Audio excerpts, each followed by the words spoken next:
Well, welcome to our April 25th board meeting, everyone. And we have a really, I think, a interesting and fun, I'm looking forward to discussion session here with some input from our sustainability committee chair. And we're looking forward to hearing from you. So without further ado, Deb Grossman, why don't you take it away? Yep, thank you. We have a lot to cover, so I'm going to try and go pretty quickly. I'm going to divide my time up this evening between kind of two sections. The first 20 minutes or so, we're going to talk about our sustainability slides. And so we're going to go back to slide number 1, because that's the second presentation. Can you pop me back to slide 1? Terrific. So first, we're going to talk about our sort of what I call our living strategic plan for the Sustainability Advisory Committee. And then we're going to talk about Soul Smart sort of for the last 10 minutes, because I believe you all had a letter in your package. So you're aware of that. But we don't have a lot of time, and we do have a lot to talk about. So I'll try to be brief.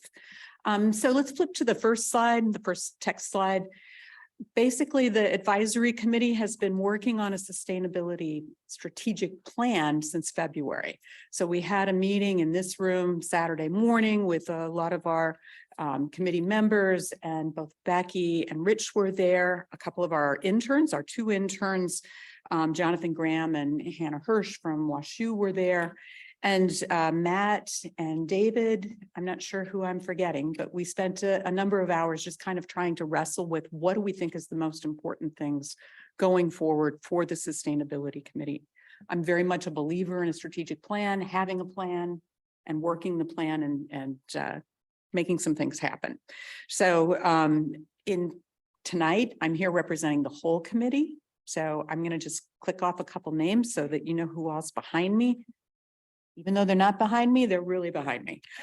Bill Chamberlain, Susanna Fuchs, Carol Klein, Jeff Leonard, Cindy Mentz, and Tina Murtha are all the committee members that we have. So once we finished that section, that meeting in February, then we did some drafting. We did a lot of discovery and development, and I will tell you that is still underway. I'm still finding things that Clayton did years ago that I was unaware of. And it's great because it says that we have had an active interest in this area for decades. A lot of the things we're presenting are not new, but they are coming back up to the surface, bubbling back up to the surface. We reviewed the plan with the whole committee in April, and we have a little bit of wordsmithing to go before it's a final document, but you're going to get a chance to see what we're interested in and what we're up to. The primary thing that came out of our meeting back in February is that everyone felt we needed to choose the most impactful projects for the most critical issues, but also be attuned to the projects that we can get achieved quickly and easily. So we'd have some quick, easy wins that make us feel pretty good about what we're doing and how we're tracking, but not losing sight of the bigger things that really need to be done. Let's flip slides. So the main areas of focus for our plan are up on the screen right now. It's looking at our carbon footprint and our greenhouse gas emissions. That is the #1 driver for climate change. So that's where we want to put our stake in the ground. Looking at projects that involve water, looking at projects that protect our green spaces and enhance them for the use of all the community members, looking at how our purchasing decisions are made, where our strategic partnerships are, looking at communications, and then volunteering. There are a couple of things to know. As I mentioned, this interest in greenhouse gases has been around for a long time. Ben Uchatel, back in 2006, when he was the mayor, signed on to the U.S. Mayor's Climate Protection Agreement. And he really kind of kicked that off right away. Then Mayor Goldstein and the Board of Aldermen also looked at creating what was called the Vision 2013. Hey, Ira. Building a bright future, and adopted a set of objectives for the city of Clayton back in 2013. They had also conducted a greenhouse gas inventory in 2009. A lot of these things, all of us that met in February, we didn't know those were already out there. So we're still kind of just uncovering some of it. And I think part of it is COVID, part of it is changes in leadership, both in the mayor's seat and the alderman's seat and the staff seats. So there's no nothing we should feel bad about. It's just that we need to figure out where all that stuff is. So if we flip to the next one, what I'm going to do now is blow up those individual categories that I just quickly highlighted, so that you can see what we are thinking about in terms of some strategies. For reducing our carbon footprint and our greenhouse gas emissions, we separated that out by existing buildings and looking at and considering working on the energy benchmarking presentation, policies and practices. All of you heard that presentation by Emily Andrews from the U.S. Green Building Council back in December. She did another presentation for the committee. I think that was in January or February. That is something we very much want to do, but we wanted to have this plan in place and make sure everyone on the committee was on board. My expectation, if we roll forward with this plan, which I see no reason why we wouldn't, is that we would use an intern that we have coming on board this summer to help us with that. But there'll be a lot of work to develop what those benchmarks look like. Are we going to just adopt a policy? Are we going to put something in place with some teeth in it? And if we do that, how do we staff for it? Everything that we do carries a little bit of liability, a little bit of cost. So how do we manage all those things? A lot of thinking has to go into that before we're ready to bring that to you as here's the recommendation. But the recommendation will be that we look at that. So a place to start. For new buildings, looking at and encouraging green building considerations. We have some special development districts and planned unit development districts where we're asking them to meet LEED standards and but not necessarily have to require them to certify because that's very expensive. We just want them to do the work. We don't care if they get the merit badge. And then the last thing is looking at the use of renewables and considering what the best practices are. This is what I'm going to talk about in the last 10 minutes of this evening around participating in SolSmart. And SolSmart is a US government program that's free to us to utilize. It will help make us smarter. So more on that in just a minute. The one thing I want to emphasize before we go on from this slide is that Clayton already has, which I didn't realize, adopted a goal to accept the greenhouse gas emissions reduction. And I'm not exactly sure when that happened, but from what I can see from One St. Louis, which is the East-West Gateway Partnership, Clayton is one of the signers that said we would achieve greenhouse gas emissions reduction by 50%, 50 to 52% below 2005 levels by 2030. That was me. Was it you? Yeah, I went over to WashU and signed it with a bunch of other. Terrific. Well, we're doing that. Thanks, Michelle. So we have a goal and then achieve net zero emissions by 2050. So that is now going to be our target since we said we would do that. Now we'll do that. The only thing I could find, though, in terms of a baseline for us in terms of greenhouse gas emissions was the 2009 study. So if you're aware of one from 2005, I'd love to know about it. 64%. The reason why we're focusing on the greenhouse gas emissions is for buildings is because 64% of all the emissions in the region are coming from stationary, put in parentheses, buildings. And that's something that we can impact and we could make a difference here in Clayton. There's a lot of other things we can't make a huge difference about, but we can make a difference for that. So that is going to be our priority, sort of what we target as our, what's that movie that said you have to find the one thing? That's going to be our one thing. Say, like a true north. Can I ask a question now? Sure. We had talked at some point, and maybe that's here and just it's worded differently, or we talked about trying to sort of replicate what they're doing in downtown St. Louis with their big buildings, buildings over 50,000 square feet. Is that part of what That's the adopting energy benchmarking policies and practices. First button on the top. That's it. Okay, thank you. One of my former lives we great. called those bullets, but I've moved on. Now Yes, no, that's wonderful. Thanks. Yeah. Let's flip to the next one. So looking at transportation, which uses 12% of the energy that gets consumed in our area, looking at what we might do for fleet, for our own fleet and our infrastructure, looking at electrification plans, looking at charging station deployments, All of those things are important, but it is very much a secondary priority for us. So yes, Michelle, exactly right. Looking at that benchmarking, that's number one. Okay, we got to go a little quicker. So let's flip over to the next one. Protecting green spaces, contributing to the Livable Communities Master Plan. I'm very much aware of the fact that there is a strategic plan going on for Parks and Rec and for Bikes and Ped, and there's also a strategic planning for the city.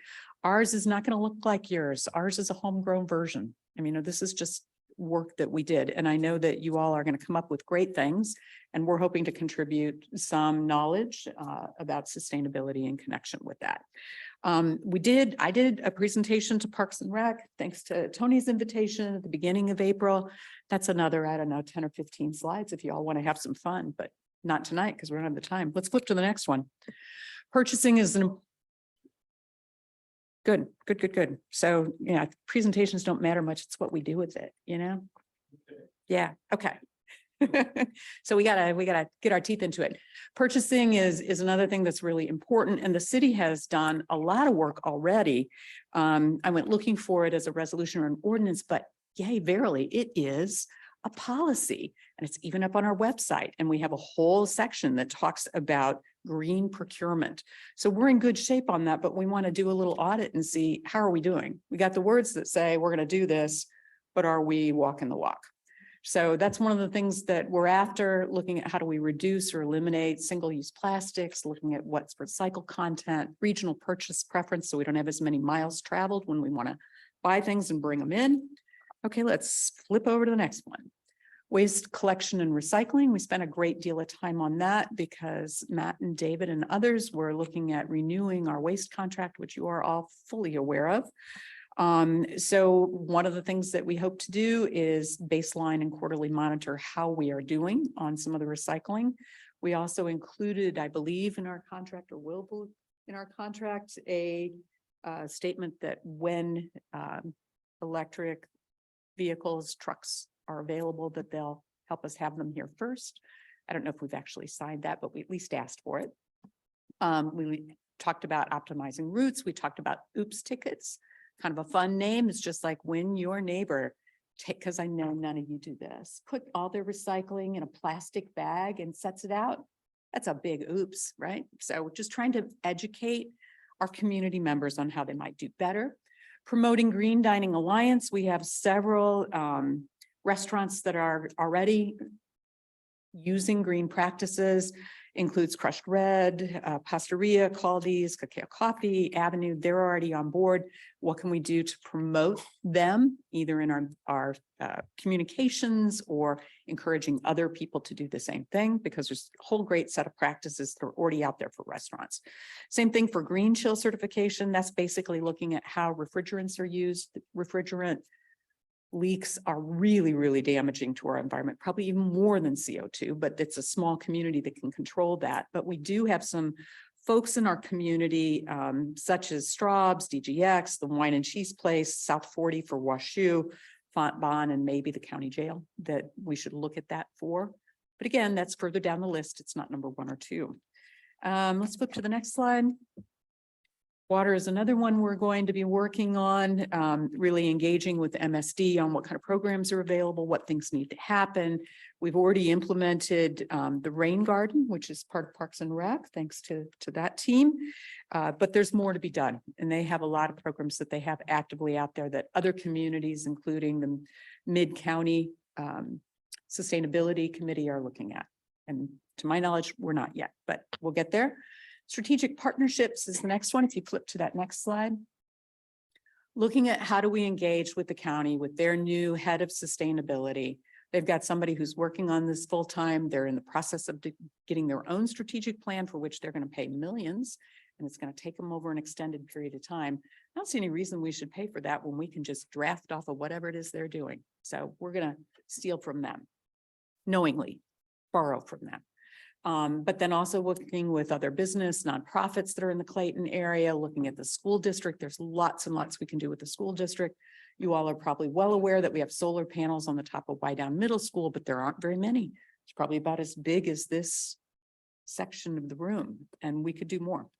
And engaging, of course, with the other folks like East-West Gateway and One St. Louis, the Midwest Climate Collaborative, which we joined last fall, and we've done some work in there.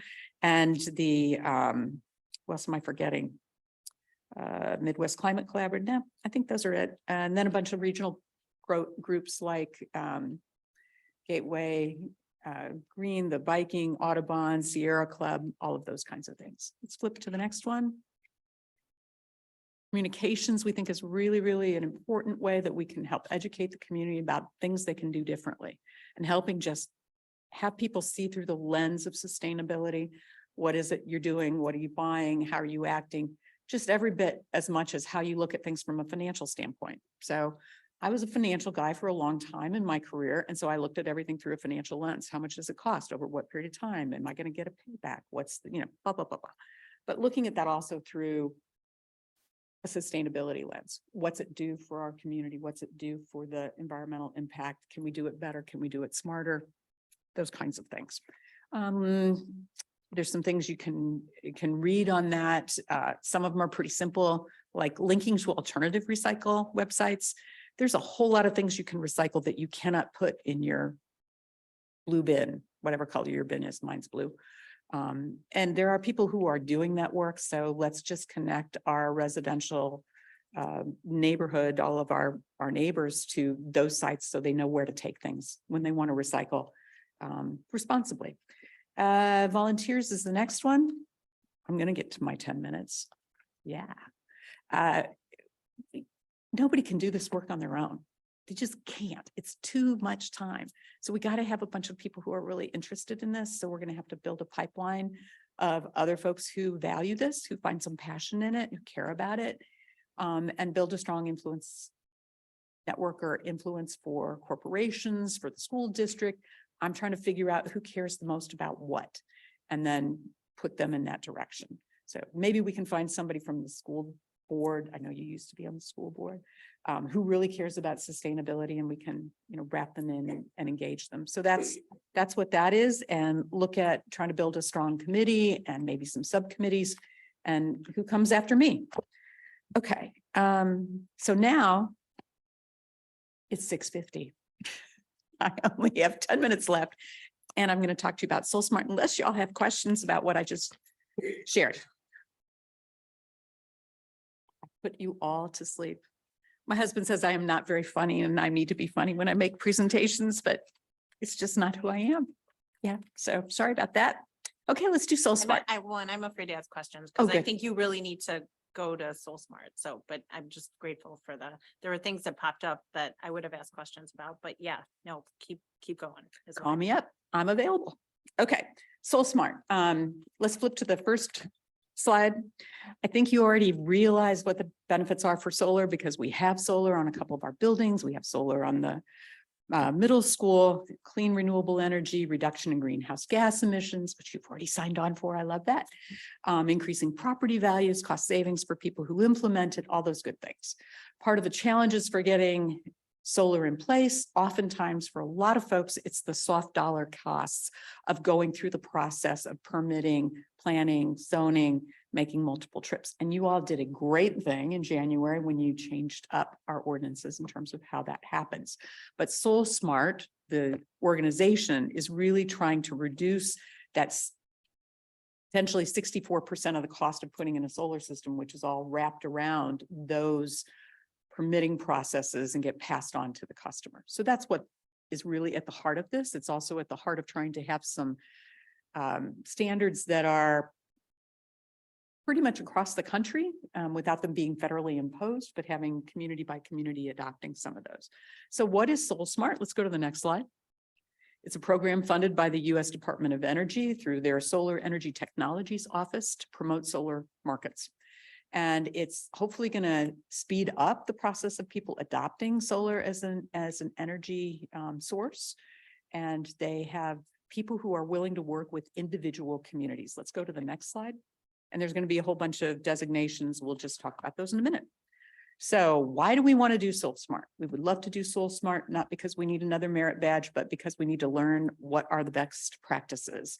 And one of the things that the Soul Smart representatives will do for us is they're going to analyze all of our ordinances, resolutions, everything else that's out there and tell us where we're doing great and where we have an opportunity for improvement.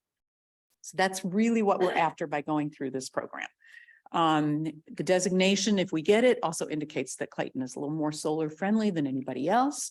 Let's flip to the next slide. This is where the Soul Smart communities are located.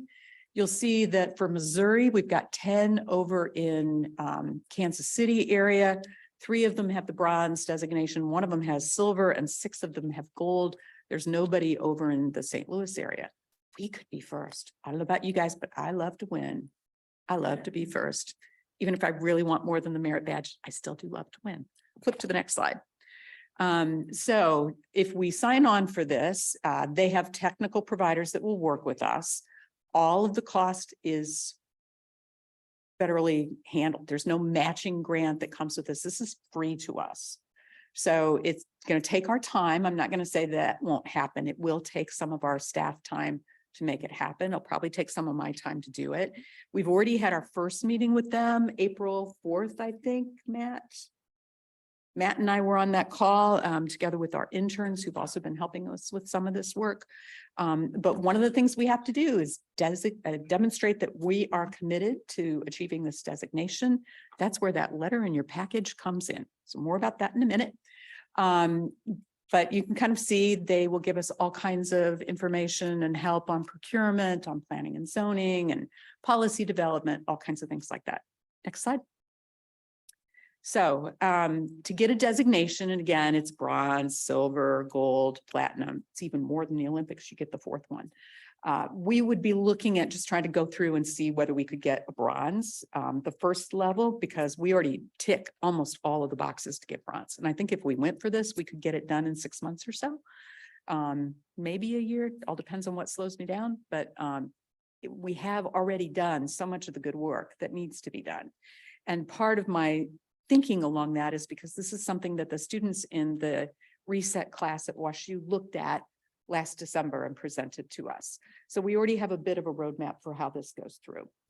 So the areas that you have to do, boxes you have to check are some foundational categories: permitting, inspection, planning and zoning, those 2. Then some special focus things: government operations, community engagement, and market development. Next slide.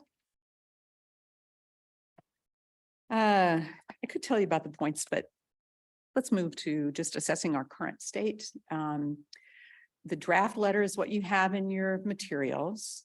We have completed already to date permitting and inspection. We've got 5 points we need. We're only needing 1 permit application for photovoltaic solar panels on people's roofs. And we have residential solar PV fees less than $500. So we get 5 points for that. We have new construction to be solar ready with the current code we have. We'll see what the state of Missouri does to that. But that gets us 10 points. And then we have some other commitments. We've already got solar on our parking garage, new government buildings being solar ready, and some financing options.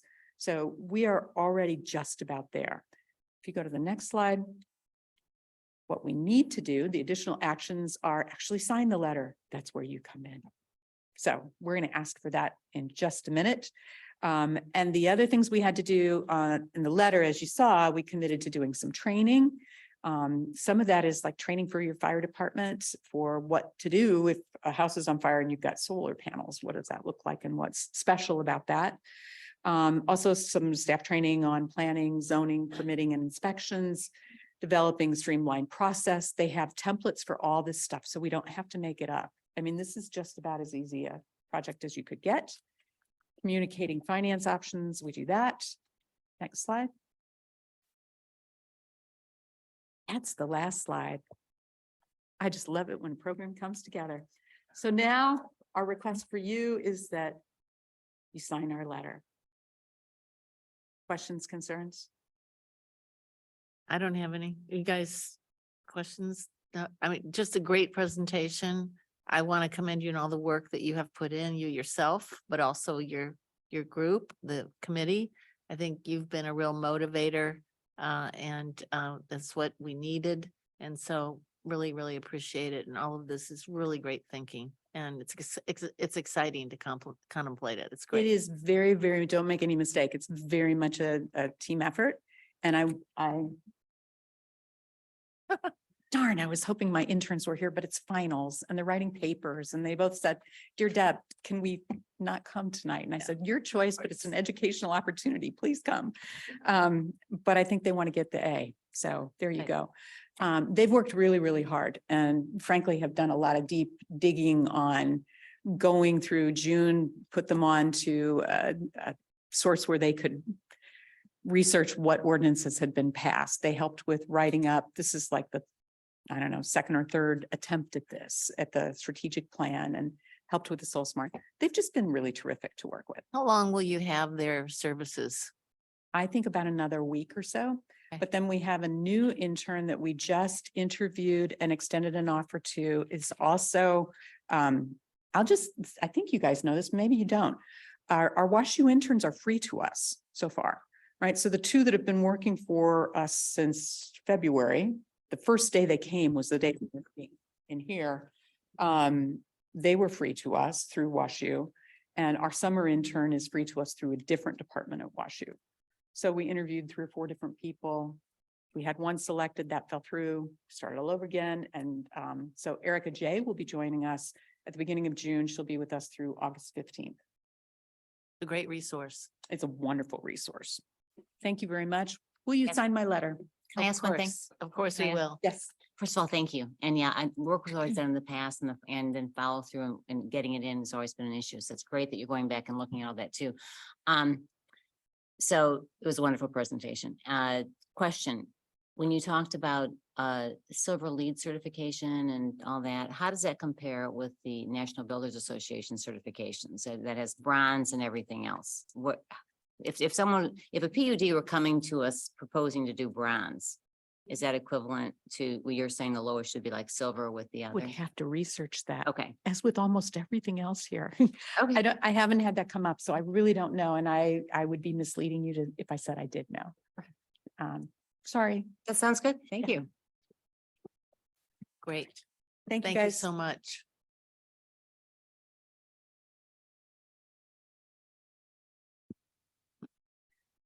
Okay. It is now time for our 7 PM meeting. So if we will, if we're all ready, will the city clerk call the roll? Alderman Lentz, Here. Alderman Berkowitz, Here. Alderwoman McAndrew, Here. Alderwoman Buse, Here? Alderwoman Patel, Here. Alderman Fader, Here. Mayor Harris. Here. City Manager Gibson, Here. City Attorney O'Keefe. Here. Thank you. All right, now's the time for public requests and petitions. So if there's anyone in the audience here or online that has a topic for us that's not on our agenda tonight, now's your chance. And I don't see anybody online. So I think we can move on from that. And we're ready for a consent agenda, Mr. City Manager. We would just need a motion and a vote to pass it. Right. I'll move to approve the consent agenda with the items listed. Second. Second. Yeah. Sorry. Any discussion? All right, Alderman Lentz. I'll do a roll call. Oh, you'll do a roll call? Well, okay, yeah. Alderman Lentz, Aye. Alderman Berkowitz. Aye. Alderwoman McAndrew, Aye. Alderwoman Buse. Aye. Alderwoman Patel, Aye. Alderman Fader, Aye. Mayor Harris. Aye. Okay, now we'll move on to the city manager report with the rezoning for Sterling, the Sterling project. Thank you. A public hearing and a first reading were conducted at the April 14th, 2023 board meeting for review and consideration of the rezoning and related plan unit development for a proposed mixed-use development. The rezoning, plan unit development, and subdivision plat have been discussed together, though the plat and land use elements entail separate ordinances on the board's agenda. The project received architectural review board approval, and the Plan Commission recommended approval of the site plan, lot consolidation, rezoning, and development plan on April 3rd, 2023. The 39,921 square foot site includes 3 parcels located at the northeast corner of the intersection between South Beamiston Avenue and Carondelet Avenue. The properties have a zoning designation of high density commercial district, or HDC. The proposed project consists of the demolition of the existing buildings, widening of the existing east-west alley, construction of a 24-story mixed-use building with office, retail, apartment, and parking uses. The development includes construction of 254 apartments, 11,300 square feet of office space, approximately 1,100 square feet of retail, 4,000 square feet of first floor financial institution, and 341 parking spaces. The off-street parking is provided for the uses in an attached parking garage. The building will total 460,000 square feet. The total height of the new structure is measured from existing grade to the top of the flat roof is 280 feet. The detailed PUD points table begins on page 16 of the meeting packet. Staff recommends that the Board of Aldermen approve the rezoning and plan unit development per the required development commitments set forth in the Ordinance Exhibit C, Sterling Tower PUD document. Staff also recommends the Board of Aldermen approve the subdivision plat with the conditions set forth in the ordinance for adoption. All right. I see the developers here, and I think we had quite a discussion about this at our last meeting. And so at this time, I'd just like to see if there's anyone that has a comment or a question about any of the points that have been awarded at this time. And I'll kind of go in order of seniority that make it easier. Yes, Rich. Okay, I've got just a couple of questions, clarifying questions that we talked about last time. On the public parking, I know it says that it would be available in the evening after Sterling Bank goes home. Will it be free to the public at that time?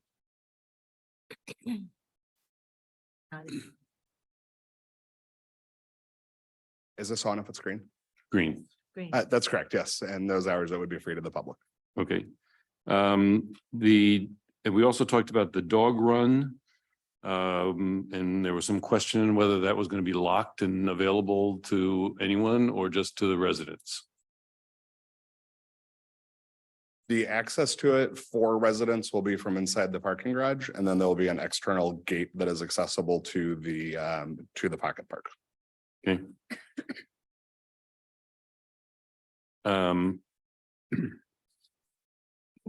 Well, like I said last time, I'm not crazy about the architecture. When I add up all the points, I mean, even if I could give them a couple more points for a few things.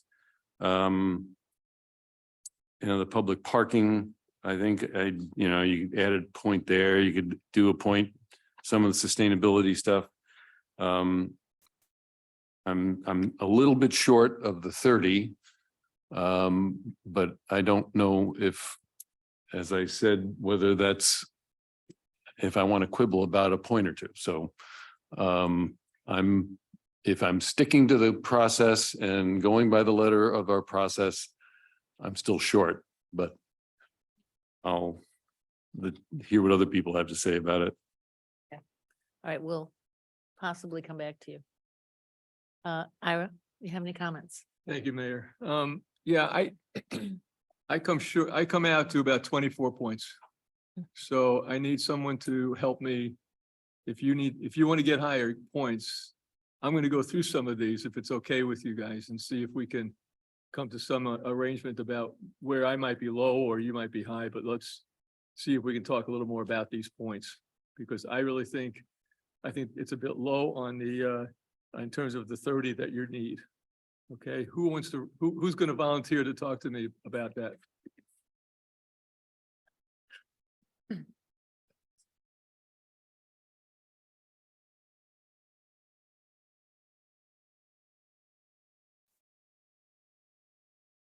Josh was with our design team at HDA, so we can attempt to do that. Bear with us, we're doing it in real time, and obviously a lot has gone into kind of where we're at, so bear with us, we'll do our best to do that. That's So fine. if when you come up, if you want to state your name and your employer or whatever for the record here, so we have it. Sure, it's Josh Goodman with HDA Architects. Gosh, hi. Keep in mind, this is a point system that we have developed for a PUD, and I know you're familiar with it because your team has, I think, participated in recommending the points that it wants for these various items. And the idea is for us as a city to receive public benefits for both the public and for the city on these items over and above, in my mind, over and above what you would do as a developer anyway, kind of thing. All right, so we would have a situation here on the design, let's say. And I'm not suggesting that you would have to go back and redesign anything, but this is a point system based on public benefit. And if you're short, then you'd have to come up with some other public benefit that might get you to the points. You understand? So I'm not asking anyone to go back and redo this design and redo the plans and specifications. That's not where I'm going. I'm just going at the points. Okay? Yep. So we're looking at the design, which I think got 3 points recommended to us.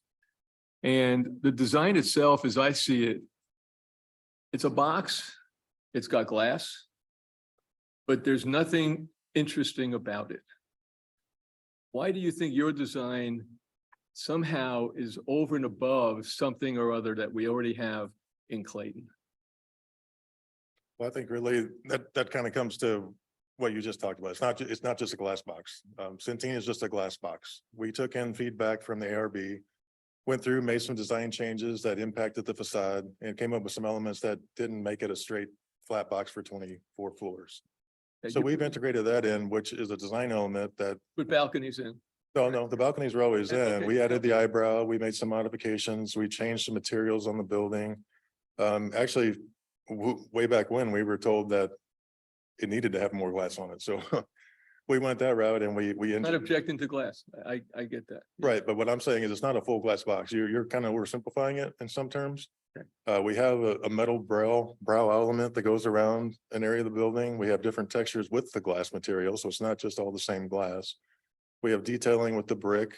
It would be easy for us just to do a standard laid brick wall and call it a day, but we've added some details and features that are down at the pedestrian level because we realize this is such a massive building that your most impact is going to be walking down the streetscape. So that's how we feel like we've engaged people with our design more so than just having a building that maybe has a large fin or something on the top of it that, Yeah. you know, so that's how we've. And I agree with you about the streetscape and the down below for the pedestrian. I do agree that it's a little nicer maybe than some of the other buildings that we have in town. It's after you get past, I guess, a few floors and then straight up, it's kind of the same as mostly what I see in the Clayton area. So. Well, we also try to be considerate of the fabric that's already here. We didn't want to come in with something radically different. So you want to blend our style of architecture with what's existing and what's current and what the future holds. And I think we've done a nice job of trying to blend all of that together and work with the restraints of the project, the restraints of the site. So I think there was a lot that went into it.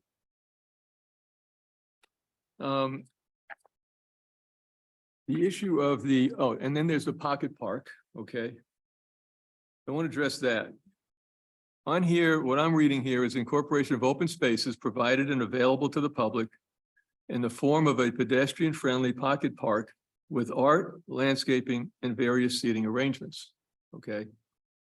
And I had asked the last time about what is the actual width of the pocket park? And it's not all that wide. I mean, let's face it, we're not going to have a bunch of people wanting to hang out there. It's sort of alley sized. And I'm glad you're doing it. Don't get me wrong. I'm happy that's there. But they've given you 5 points for it. Okay. For that amount of space or the amount of use that the public will make of that area, a very small area. I'm willing to give you 5, but only if we include in it the things that are mentioned here. Okay. Which is that you have pedestrian-friendly pocket park with art, landscaping, and various seating arrangements. So I'm good with the 5 there. What I want to know is later on, when they're talking about public art in another place, which is, it's B12, and there we're talking about public art again, correct? Correct. Is that not the same art? And we talked about that during the last presentation. We put the cutaway along Carondelet, which allowed for an area of some other form of art. So it may not be a sculpture item, it may not be a painting. But you We're will have looking an at additional a piece. light element, we had brought up a particular. Tom, if I speak better to it. Yeah, sorry, this is Tom, representing Green Street and HDA and design architect on the project. So the idea with the pocket park, and for those that weren't here at the last meeting, we ran through an animation that actually walked all along the pedestrian experience through the pocket park. We illustrated the different seating areas, the mural that's going to be painted within that pocket park. And then the idea was that the little recessed bench area with like an illumination piece that was like inspired by the artist Dan Flavin, like that would be a secondary art piece. So we're providing two pieces, some mural, the park experience that is narrow, but there's certainly urban parks like this all through Denver, all through Chicago. And that's kind of what we're using as precedent. And it's in a lot of our precedent imagery and packets that we supplied. So there are two kind of art components. One's tied to the park, one's tied to Carondelet facade. So what, can you describe for me then what artwork you're talking about on Carondelet? I don't know if you remember from the animation, but we're basically doing a very sculptural bench that kind of raises and it's curvilinear and comes about. So it's not necessarily, there's two ways of thinking about public art, right? Like there's like a sculpture you put on the corner of a building and there's art that you actually incorporate into the architecture. And to me, like the art that's incorporated into the architecture is better than just kind of stamping a sculpture on the side of a corner, so that's the way we're thinking of it, is that sculptural park or pocket recessed bench with like the light piece behind it. The whole thing is the art, right? Tucked to the base of the building. You're considering that that functional piece of bench as, And there's precedent for Kansas City as an example, allows for 1% access or allowance for public art that actually is incorporated in the building. So again, it's not just a sculpture that you put on the corner in front of a building like you would have, 10, 15, 20 years ago. It becomes part of the building. And that's the idea with that little recessed bench area is it's just a break in the standard streetscape. And then the idea was we could incorporate some illuminated piece, again, in the spirit of Dan Flavin, that you could see at night as you drive by that would activate the streetscape. so then am I right? Then the points here is for that. I'd say, yeah, there's that public art Right. component and then for the bench area. And then we also have the pocket park space where we're going to have a muralist come in and paint some. But we got 5 points for the pocket park because that included the art work in the pocket park. Correct. And then, Okay, so then. and then the work on the south side, the south facade along Carondelet was that little benched area along with the light was kind of considered art of the building, right? Not just a sculpture that we're kind of anchoring to the concrete or something. Okay.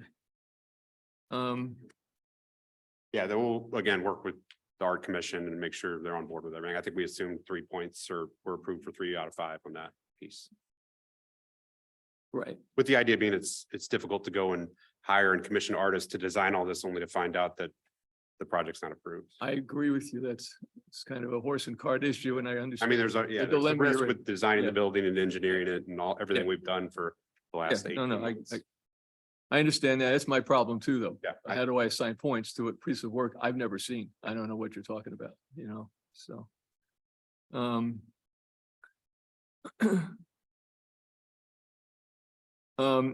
Reduction of the curb cuts. So in other words, was there a reduction or do you only need one curb cut for the parking?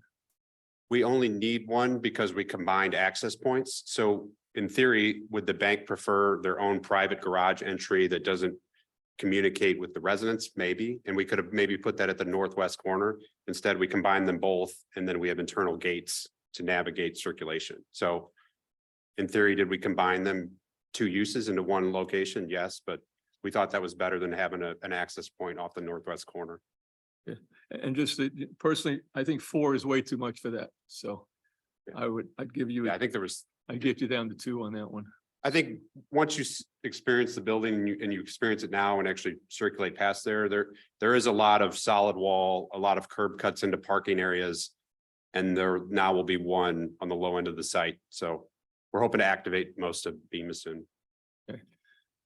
Explain to me why you all think you get 2 points for having a residential or multifamily when I think that's what your project is. I mean, you're not doing office, we all know that. So, yeah, so why do you get points for having a development with what you already decided to do from the very beginning anyway?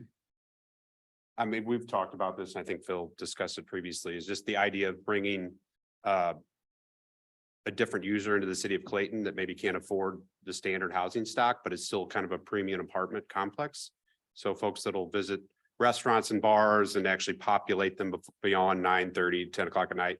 That was the thought Yeah, is. I'm with you there. I definitely would rather have residential than anything else. I've always been there. I'm just wondering why you deserve points for that when that's what you're looking to do anyway. And I appreciate the fact that, yeah, Clayton would, yeah, I mean, Clayton likes having office buildings. We also like having residential buildings, but where's the public benefit over and above your project that you're providing to us to enable you to get extra points for public benefit? Sure. I'm Joel Oliver, Green Street. I think this is the reverse of the cart and the horse, right? I think when we approach any community, part of the objective is to say, what does this community says that it wants? And part of what Clayton has said they wanted was more dense housing, activation at night, bringing in, maybe a younger population in. So we could have done anything. We could have done an office building. We could have done a hotel. There's lots of things we could have done. So we're reactive to your point system, knowing that you all set that out as a goal.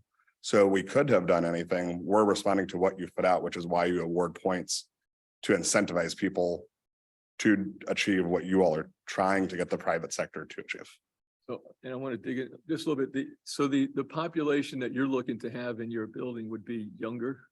So I think in general, in multifamily housing, what we see a lot is what we call bookends. It's young professionals. It's also people who don't want to be in, a big 4,000 square foot house. There's definitely people in the middle, and Clayton's a good example of, you'll have people that are in the middle there who, maybe this is a second location for them, or they just want a smaller place. But in general, the trend that we see, especially in this product, would be young professionals and people who may not want to be in their single family home anymore.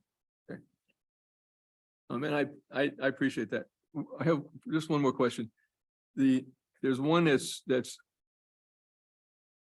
says the building the project is situated on an urban site with connections to public transportation and many services within walking distance. So how is that a public benefit? If that's your building, that's where you have your property. Why do you get a point for that?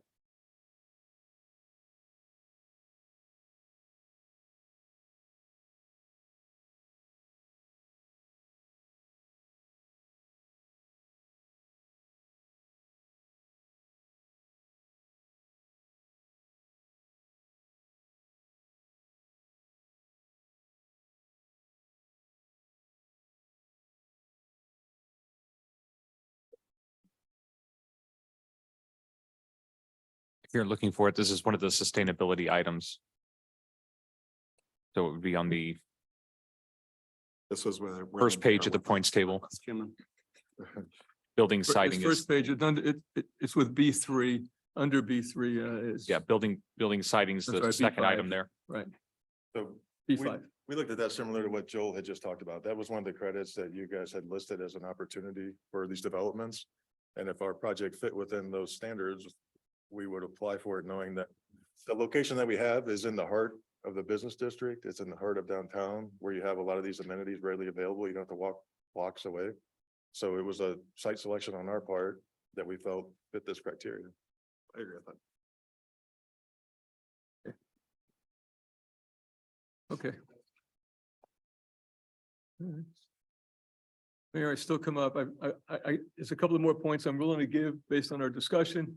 I'm at about 26 points. Okay. Bridget, I don't have any comments or questions. Okay, I just have a couple. And actually, the building site, I kind of liked reading that, being aware of the heat island effect and, reading things about wanting to be able to cut down parking spaces required for building and everything else and being close to the public transportation. And it all depends on how all that plays out. My question, the pocket park, which I love, when I look at it, it's 5 points plus a point for the permeable surface, plus a point for the dog run. That's a lot of points for Pocket Park. So even though I really like that design and that use of space, it'll be great for your clients as well as the landscape. I probably would question a couple points on that. The other part that especially we just had a sustainability presentation right before you all came in. And when you're looking on the sustainability and you have a bronze level that you're seeking for this, which is the 4th level, the lowest level of the national builders or national green building.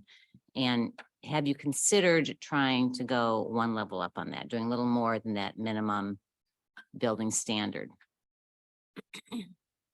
Yeah, so it's something we evaluate on every project. Bronze is generally the target that we shoot for, especially in this style of construction. Meeting the NGBS bronze standard is something that's above and beyond what most municipalities still require, so that you are going above what most people require. The threshold to go from bronze to silver in most instances isn't really achievable.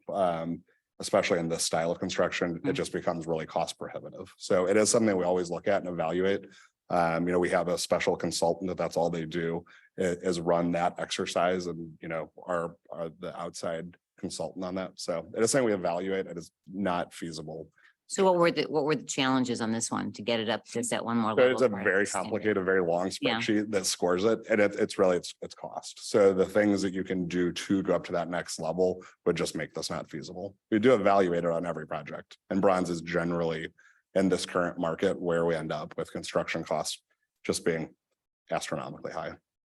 Okay, and again, on the recycling too, the other items under here talked about the materials being recycled as much as possible. Is that something that, again, that's a benefit to all of us, and that, so I understand why it's awarded points. Is it something that is out of the ordinary? Because it seems if you've got bricks and you've got things that have a market value, that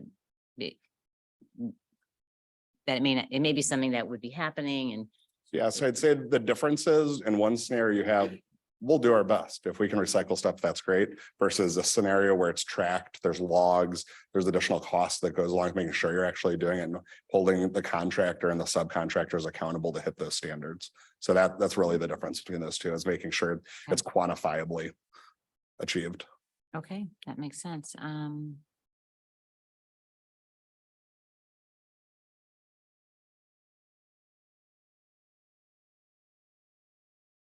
think that's all I've got right now. I would like to see, as much sustainability efforts put into this as work. Pocket Park, the points when you add in the permeability and the dog run, that still is going to feel private, even if you've got a gate on the outside or whatever. I would probably bring that down a couple points. So I'm close, but that's where I am. And that's all I've got. Okay, great. Go Thanks. ahead, Becky. Yeah. Hi, I'm sorry I couldn't be here at the last meeting. I want you to know I reviewed everything ahead of that and gave feedback in advance, and have done the same since then, in order to give the project a thorough review. And I have to say, I generally like the project. I think it looks like a good use and a good fit. I think it's an attractive building. And I think what I remind myself, what I think my responsibility under this zoning designation is that, if you were proposing this building and it did not need to be a planned unit development because it didn't deviate from the zoning, we wouldn't be talking about this stuff, right? But it is, and so we are. And so there are one question I want to ask first. When Ira brought up the topic of the nature of the building as a residential building, which is excellent. Something came up about the pricing, and someone used the term more affordable, and I'd like to know how precisely you can define that for me. Yeah, so I think when Tom said that, it was really more of an academic than quantitative thought of to buy a single family home within Clayton is not attainable to most people. So if you want to be here, if you want your kids to be, you know, in Clayton schools, or if you want to, you know, if you work in Clayton and your option is to buy a single family home or a condo, that just really precludes a lot of people, especially in the current world that we're living in. So having a new modern building like this, just as a price point that may be more achievable to some people. Quantifying that's obviously very difficult compared to like single family home prices. So I think I'm speaking for you. I assume that's what you were saying. Yeah, Okay. like just entry level entering the market as a young professional, if you want to be in Clayton, maybe long term. So this might be a good starter option as an apartment. But again, a reasonable price for an apartment, but it's not the same as buying a house in Clayton, I'd say. Yeah. Experience in the market. So, I mean, are we talking like $2,000 a month rent, 5,000? Have all that. I can What? pull it up. Or we may know. I don't Unit have the rent types. table in front of me. Okay, I'd have to pull that up. But Yeah, that'd be great. Thanks. I just know, I mean, I know it's challenging. I couldn't afford to live in Clayton today if I hadn't bought one. So here we are. In terms of, while you look that up, I'll just say, Mayor, there's just two areas where I would deviate from the points recommended by staff and the Plan Commission. And the first is the first one, where our code standard calls for architecture, a building that exhibits architectural distinction and significance that would make the development unique. And so again, I think it's an attractive building. I think will look good in downtown Clayton, but I don't think it meets that standard. And so I would not award points for that item. And then the other one is in the general area related to the curb cuts. The fact that the curb cuts are decreased because we are creating a parking. I mean, the reason we're eliminating curb cuts, I think, is because it's a parking garage. And I know that's like very functional and necessary. Can I address that one point? Yeah. Just so I didn't say anything earlier. The average rent's about $2,000 a month. It looks like that having the whole table in front of me, but that's Okay, actually where we are. some would even be below that. No, I'm sorry, so it's, If studios. the average is, I'm sorry, the average is 2,400. 2,400. Yeah. What's the cheapest? The It's cheap, it's not a true studio, it's a junior one bedroom, so it's kind of like a buried bedroom. It's $2,000. that's what's about Close- 2,000. close to market. Okay. but I would tell you from my side of things, not being an architect, my preference is to always have more than one entrance. Because I can tell you, we've had properties in the past with one entrance like that. If you have a gate malfunction, you have a real problem. Yeah, So designing to one gate is partially to accommodate this, and being in an urban infill setting, it's a better experience for the pedestrians on the street. So it is better from a functional ongoing operation. I would much rather have two. okay. So it was designing to get rid of some of those. I think that is an important piece, just. when Yeah, you're an no, I architect. appreciate that. Yeah, thank you. And Becky, I will say, at the Plan Commission, when I was looking at points like that, I do find that having just that one entrance, because when I'm walking around there, that the Sterling Bank, you really can't see cars. So for me, that was a big benefit from a pedestrian safety point. So just having that one entrance, I thought was really, it just made for a better walking experience in that area. Thanks. Was that it? So I'd remove the 3 points on the first one and leave and remove 2 to keep 2 points still for the curbs. So total removal is 3. 5 Okay, I'm sorry. Where did you remove the other 2? from the curbs, like it was suggested to give them 4 points for the curb cut reduction. I Okay, think gotcha. that's, unless I'm misunderstanding that. Uh-huh, So that's okay. my suggestion. Yeah, thanks. Thanks. Alderman Fader. Well, my perspective is a lot different than some of my colleagues. The way I look at the PUD, you start with the planning staff. We have a professional staff who are trained in this area. They take the first cut of this.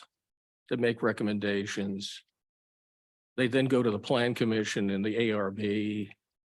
The ARB, I just had to look it up, has in its membership Steve Lichtenfeld, licensed architect, Helen DeFate, licensed architect, Carolyn Gatus, licensed landscape architect who's on the staff of Washington University Architectural School, Cami Waldman, who's a project manager at an architectural firm, includes as a voting member David Gibson, who obviously is an expert in land use and zoning.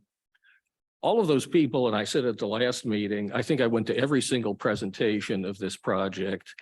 Almost every meeting I went to took at least 2 hours with tremendous back and forth between the ARB and the developer.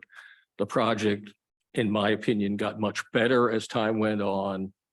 My view of our role as the Board of Aldermen in this process is, I think, if we respect the work of our planning staff and our ARB, who, by the way, as I would indicate, have many people who are experts in architecture, as opposed to our board, which has 0 architects.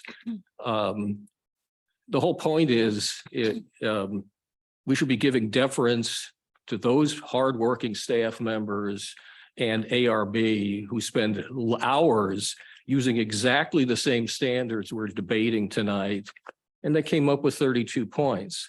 One of the reasons the project needed 32 points, by the way, is they start off with certain negative numbers. They get charged with certain things, like if the FRA is not right. One of the reasons they lost 5 points that they had to make up for is because they decided to have a 750 square foot unit, which actually is too small under our zoning. Admittedly, it doesn't create an affordable situation, but I think it shows a real diversity in multifamily that in many ways is a plus, and yet they lost 5 points for that. But the way I look at it, so they had to make up 32 points. So we have our professional staff, our ARB. I would remind the board that our role as the Board of Aldermen in architecture generally is 0. Almost every decision that's made by the ARB ends at the ARB. The only time the Board of Aldermen even get involved in an architectural decision is if someone files a protest and gets by the standing requirements and has a chance for a rehearing. There's a reason for that. We ought to let the architects give our opinions about architecture. They looked at these recommendations. They came up with 32 points. If we want to interrogate people like Alderman Berkowitz, we ought to interrogate our planning director. We ought to interrogate Steve Lichtenfeld. They're the people who awarded the points. So if that's what we want to do here, let's reference, if you want to change the points, what I think you're doing, in my opinion, is you're saying that the decision that was made by the ARB, the Plan Commission, and our planning staff is egregiously wrong. I think that's the standard in the PUD. And so I believe, I could also nitpick some of these things. I don't think that's our job. I think our job is to give deference to our professional staff, to the ARB, including our aldermanic representative on the ARB, all of whom unanimously agreed to give these points. And I think we should move on. I think it's an excellent project. It's a much better project than it was a year ago. And as far as I'm concerned, if we're going to try to just drop them under 30 points, we can also potentially say goodbye to the project. And if that's the result people want, if you think they'll go back and redo this project and try to add points here and there, I don't think it's going to happen. So if that's the result you want, fine. But I think it's an excellent project and we ought to stand behind our staff and our Plan Commission and our ARB who awarded the 32 points. I'd like to respond. Yes, but I'll make it brief. briefly, yeah. I will. Our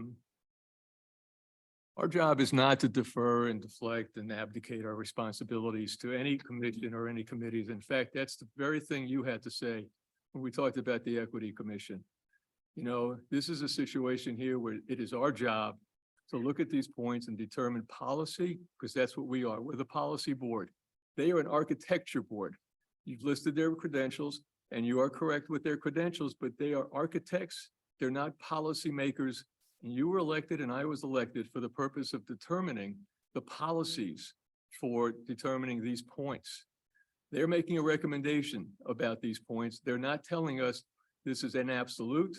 In fact, I spoke with the chair of the ARB just last night, and I said, when you go through this, are you solid about this? He said, it's very subjective. We often don't know what to do. And in the end, we count on the Board of Aldermen to take a look at it themselves and determine what should be done on the points. I agree with you. Architecturally, they're in charge of dealing with the designs and passing judgment on their architectural expertise. We are a board for the policy, and we're the board to determine what the appropriate points are for the public welfare, for the public benefit. They weren't elected and they weren't appointed to determine what is a public benefit and the extent of a public benefit for each of these categories. I object to you also telling me I interrogated anyone. If they felt interrogated, I apologize to you guys, but I thought I was asking questions and trying very hard to understand how these points were concluded. Well, how did we get to this point? How did they end up thinking these were appropriate points? If you want to abdicate, go for If I can have it. 30 but seconds. That's not our The job. ARB is also the Planning and Zoning Commission. Those are also the people who make major decisions about planning and zoning. So I was simply referring that to the extent that the board here now feels we should criticize the architecture, I wanted to address that. But it's not just the ARB, you know, it's exactly the same people who make our planning and zoning decisions. And so those people who make recommendations that I think we should take seriously, and instead of when they spend 6 hours on it, we're going to spend 20 minutes and reverse it. That's not the standard. That shouldn't be the standard. I don't think we're criticizing the work of the commission or the ARB. And I don't think we're reversing the work that was done. We are ensuring that we understand what's being presented and we are offering our perspective based on how we were elected to represent this community on the direction we want to encourage development to go. We can disagree. And it doesn't mean that we're being disrespectful to anyone involved in the process. Okay, before I say anything, I just want to make sure, Bridget, you have any other comments because you are the liaison to the ARB. You sat through all those meetings that Gary described and you voted for these points. So what can you, do you have any comments at all? Well, I think I appreciated Alderman Fader's comments. I think that the building has gotten significantly better. There were some architectural changes made based on the glass box comments that everybody, has made, which I appreciated that the architects made. I think the Pocket Park is an excellent addition. I think people have been but we don't have anything like that in Clayton. So I think they deserve every point that we have given them for that. It's thinking outside of the box. We could have just had a grassy area or like an area that just has rocks in it, but they worked with Centene so that they could get the entire area, which will have seating, it will have a dog run, it will connect to, the alley behind it, which will maybe eventually connect to other parts like Forsyth. So, and I think when ARB was critical of the fact that there was just garage wall on Carondelet, they came up with an interesting element, which will make it very attractive when you walk along there. So, again, I think we can kind of nitpick with the points. Would I have gone down maybe a point or two on the architecture? Perhaps. But in the end, I like this building. And I think it's deciding whether or not as a board, we want to see this building go forward. And I think it's an excellent use for the space. I think Alderman Patel and I spoke over the weekend and it'd be great to have a restaurant over there. But the partner on this project is a bank. So there will be a bank there, but we will also have a tremendous apartment building. So I think on a whole, like I said, we can continue to nitpick on the points, but I think it really just comes down to deciding as a board, do we want to see this building there? And I agreed to have the project come before us because I think it's a good project on the whole. So I would support it, whether or not we're at 29 points, 30 points, 33 points. And I think that's ultimately the decision we have to make tonight. So. Okay, I think, a lot of good questions, a lot of good points have been made. You know, ultimately, I think everybody has kind of said they want this project to go forward. And so, honestly, I think that while there needs to be some give and take on some of these subtractions and additions and whatever. And I do want to underscore that I think, sure, we do have a role in the end here to say, you know, is this the kind of building we want going forward, and try to work with that. But we also, I think, do need to take seriously the decisions of our Architectural Review Board and Plan Commission. Because if we undercut every single decision they make, or most of them, what's the point of having them around? We can just do this work ourselves and not have them involved. So there's just got to be some compromise here is all I'm saying. And that's often what gets things done, is a little bit of compromising. I like the project. I don't have an issue really with the architecture. I'm kind of in Bridget's camp there. I understand that some people do. And so maybe we can agree to take a point or two off of that. Fine. I do want to say that as far as the curb cuts and the streetscape issue, we went through a big, hairy analysis with a company called H3 about a year and a half or two ago. And one of the main points they made was no garage entrances on pedestrian walkways. Get rid of those as much as is humanly possible. And at the same time, they said that's tough to do for the reasons you suggested. And so I would give them full points for doing that, because I do think it can be problematic in the end, especially with that bank there, not to have more than one entrance. The idea that the residential doesn't provide the public benefit.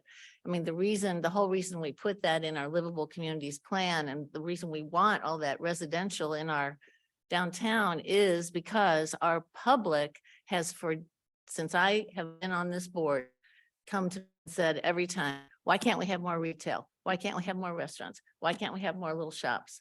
Because we don't have the market to support it. That's why. This is providing that market. Every time we put in more residential, it's providing that market and building that up. And that is, in my mind, a great public benefit for us.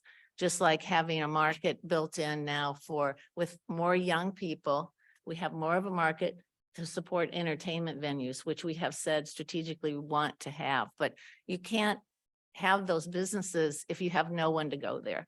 And so to me, that's a really big deal. And like I said, they could have done any other kind of building. It could have been another hotel. Seems like we get a lot of hotels these days, and that doesn't really do the job. So my view as just one member of this board, if you want to take a couple points off for architecture, fine. But I personally wouldn't take this below the 30 points. Ira, you did have an idea that you talked to me about that you would like to propose. You could still propose it. And I still think it's of value, whether it brings this project up to 30 or brings it over 30. Yeah, there's always, I've heard several people here talking about it's whether we want the project or not. And that is really not what's on the table here. What's on the table here is there enough public benefit for us to give the PUD? And if not, is there some other public benefit that would satisfy us, that would enable us to then be okay with the project altogether and the PUD points? So my thinking is, and the word affordable was brought up already, is if you would be willing to take one or two of your studios and actually make it compatible with HUD's definitions of affordable housing, that to me would be worth the rest of the points, whatever you need from me, because I would be very happy to see that happen. And I think this city would love to see that happen as well. So is that a possibility from you guys? It's a good question. One thing I'm proud of is Green Street's actually pretty proactive in that space. We see a lot of developers are very reactive. They would come up here and kind of yammer around, it's something we try to do. It's very, very hard to do in a building like this. What I would tell you macro level is we appreciate how difficult this process is. Clayton's better than a lot of places. At least you have a scoring system where we can try to work with you to understand it. So we don't take it lightheartedly. What you're doing is hard. We don't take it personally. It's very difficult. You're elected officials. I would tell you anywhere we go, any project we try to do, certainty of execution is really important, right? Real estate development's a kind of a game. Like, tell me the rules, tell me how it works, and we'll propose a project that is beneficial to a community. So just for some context, since not everybody is at the ARB and kind of the view of execution, in the last version of the ARB, to get to the design you guys see today, that was $1,020,000 worth of changes from the previous version to get to the point recommendation that the ARB suggested to you. So on that topic, I think it's important to understand the context. If you're us, we've spent 18 months working with staff and with ARB and P&Z to get to a point where we scored ourselves at 43 points. I believe it was 43. So that's where we were. We conceded another $1 million worth of cost to then, that $1 million isn't worth anything, right? If we get haircut points. So that surety of execution is really important for us to understand. We're making really big compromises at that ARB level to get to this. We go, well, maybe you didn't need to do that. Maybe I don't need a $250,000 extruded aluminum brow that's really pretty from the street. So for us, understanding that's really important. But working together is what we do. That's why we're here. That's why we've persevered for 18 months. I think conceptually we are open to that idea. It's a much more complicated question to answer in open dialogue. So that is absolutely something that we can agree to figuring out. I don't have the ability to run the math to tell you exactly what that works out to be. Affordability is a very hard definition. Affordability is a spectrum as defined by HUD. At this end, Section 8 housing is affordable for people who live on public assistance. At the other end of it, in Manhattan, 120% of the area median income is affordable housing. So there's a range there. That range really matters. So if you can approve this in a way and give latitude to the mayor or the city manager somehow to define exactly what that means for a studio unit to meet that affordability standard, that is something we would agree to do. Part of my thinking on that is, we're not looking at, fair housing type of thing, which could be a lot lower, right? So it's like workforce housing, but Clayton workforce housing. It's probably 100 to 120% of area median income. So, I think what I'd like to see is people who work in Clayton, I'd like to see them live in Clayton too. Because that's a big benefit to everybody. Because then they eat here, they spend their money here. And of course, they don't use a car here, so, or not likely driving much. Commuting and all that is done away with, so it's very sustainable. So that's kind of the first way of looking at it. I agree. That makes sense? Well, and it creates an example for people to understand how to do that. So I don't know exactly how you want to address this as far as approvals go. I mean, what we're excited about is you have a great corporate citizen in Sterling Bank that wants to stay in Clayton and wants a beautiful new building, but they're also a business and they want some certainty and they want us to get moving. So we would like to get to a point where we can understand our path forward tonight. I don't, how exactly do you want me to answer that question in a way that we could? I think you've kind of answered it, that you would work out, you're willing to do it, but you want to work out the exact numbers with the assistance of our city manager, and you can work it out with Ira for all I help out, care, sure. and then so that you and then if we want to, like I said, if we want to take off a couple points for architecture, for those of you who really felt strongly about that, that's fine. That still leaves 30 points. If you want to add a point for affordable housing, great. But I think basically we've got a project then is where it comes out. And I really think that Ira, that idea, which really thinking a little, and it's not that we've never talked about trying to get what I like to call attainable housing. But it's always been such a conundrum on how to make it happen because of land values here.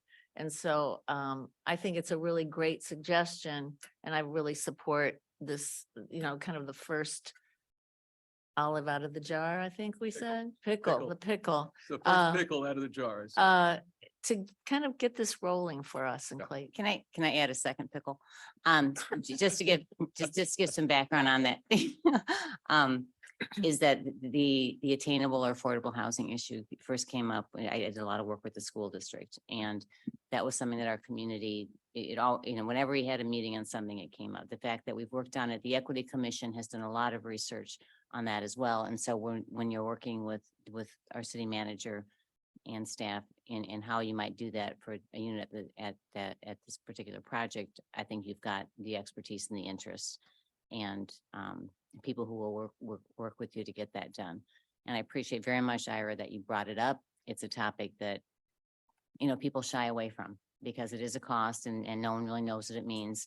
And to actually take it on and try it, I appreciate that. Yeah. That would be very, very powerful for us. I appreciate that. Yeah, I mean, I spent 5 years in the low income housing tax credit space, both on the investor side and the developer side, and it's a sticky wicket and it meets a need, but it also misses some needs. I will tell you as a policy matter that talk to the staff before about this in more of an academic sense, not tied to a project. The one thing to consider is every community we have this conversation, there's some significant subsidy that goes along with to offset that. When we're talking about 1 or 2 units, you can sustain that in a project. We've never had a conversation with municipality anywhere in the country where there wasn't a significant offsetting piece. So we did a large project in Wisconsin. It was the largest TIF in the county's history was given to that project to support it. And projects in the city of St. Louis have it. Other municipal areas in St. Louis County have it because it's a problem everywhere. So I think it's great to ask for it. I think providing tools for developers to be able to fill that gap is significant. It sounds simple, right? By reducing rent, you reduce the net operating income, which can take millions of dollars of value out of a project. So then when you go to finance a project, you have a huge gap, right? That's why tax credit projects work. There's a tool to fill a gap.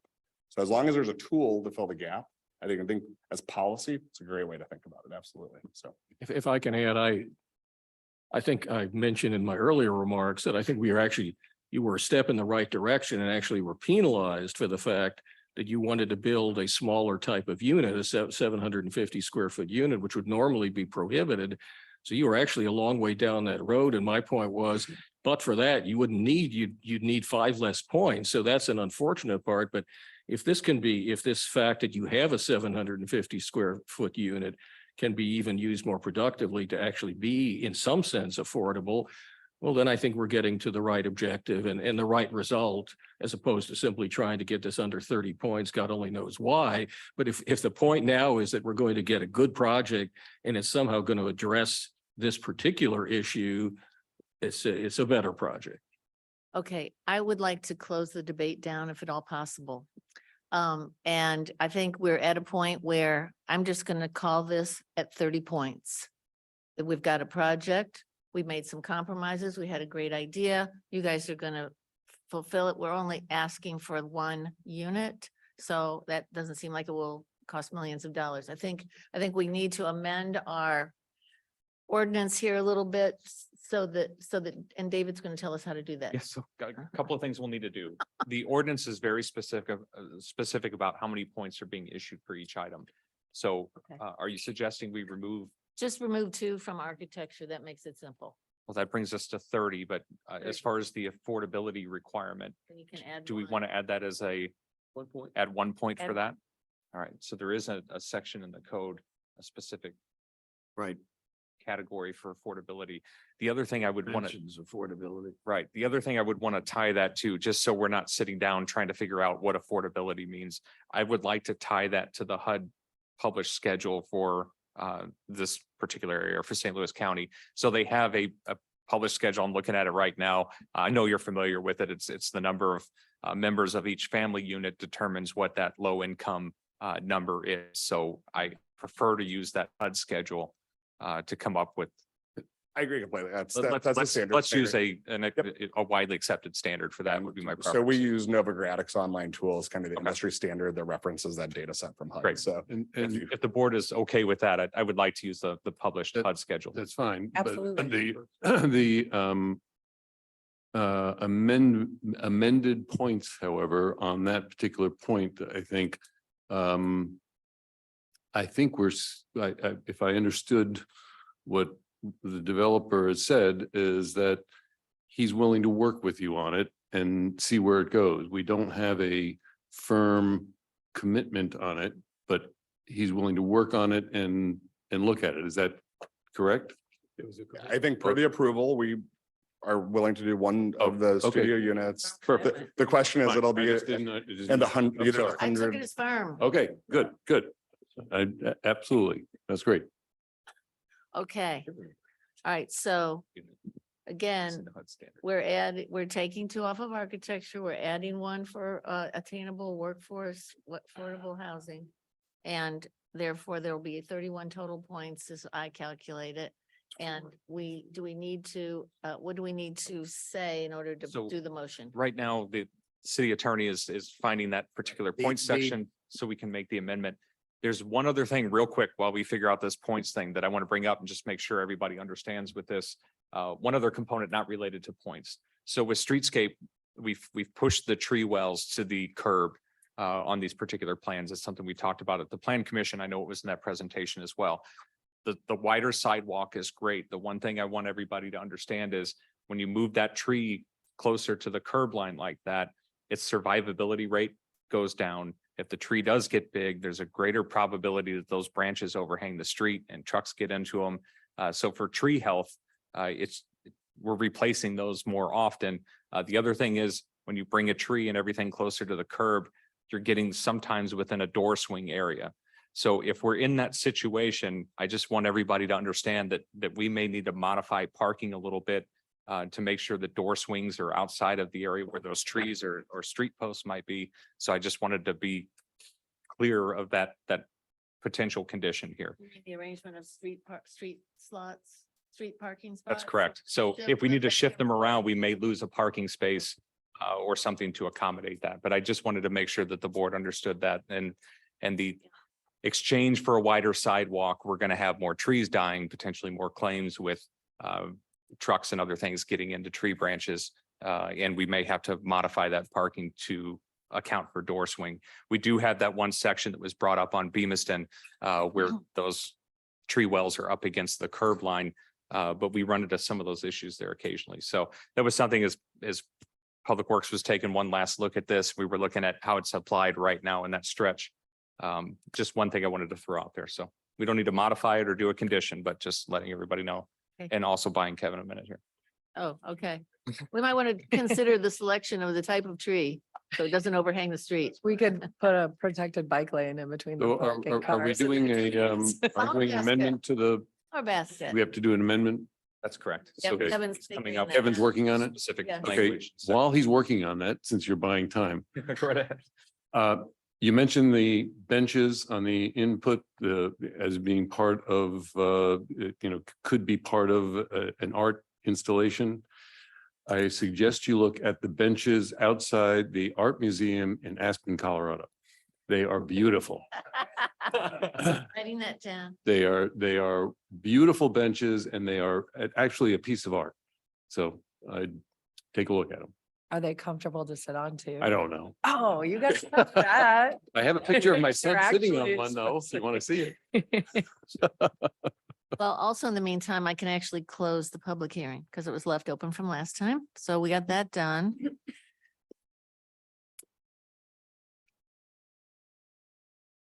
If I may, I'm trying to address the issues just discussed.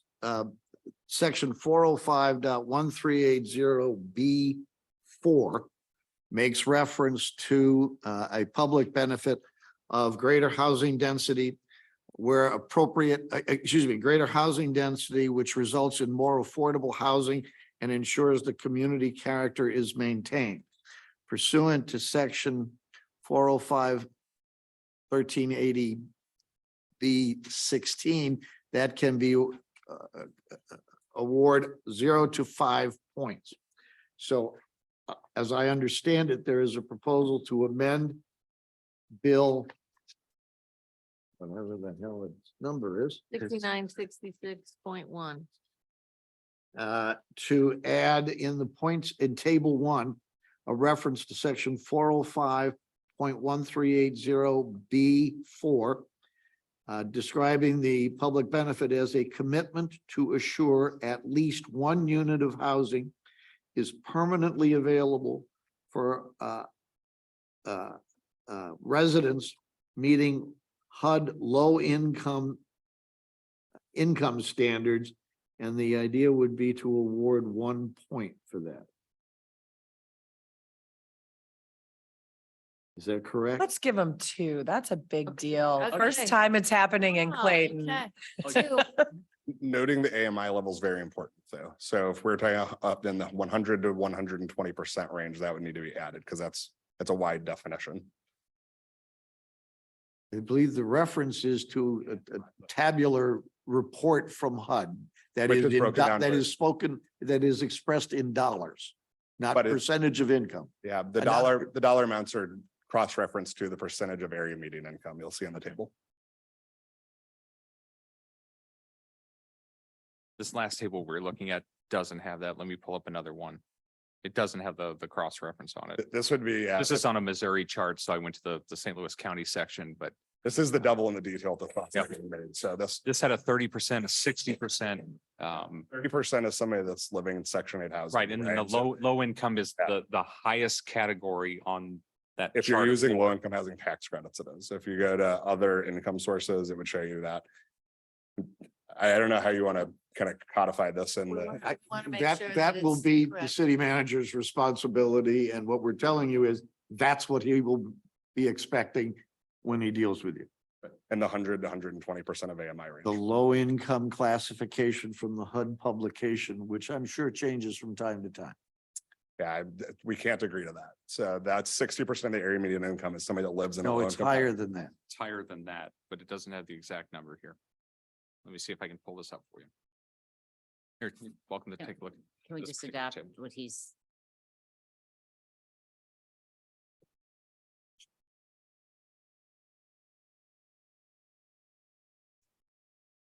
Oh, do you need some? Oh. Yeah, I got some too. Yeah, you got glasses everywhere.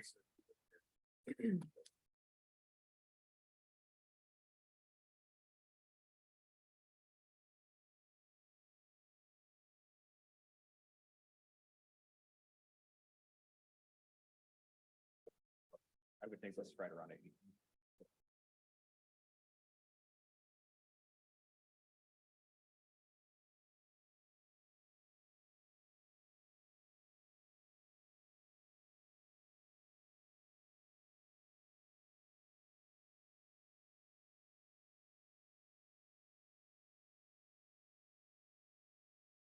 Available this water? Okay.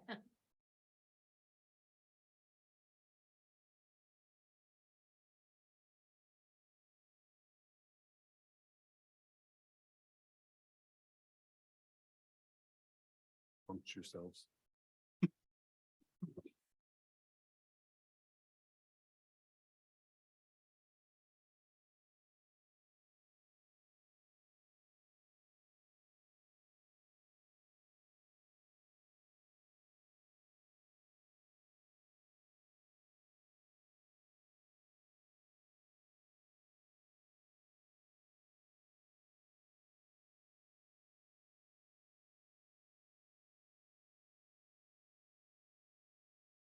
Rather than establishing that range.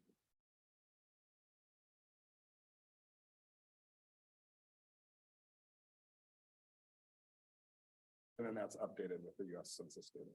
Have figured out. Yeah.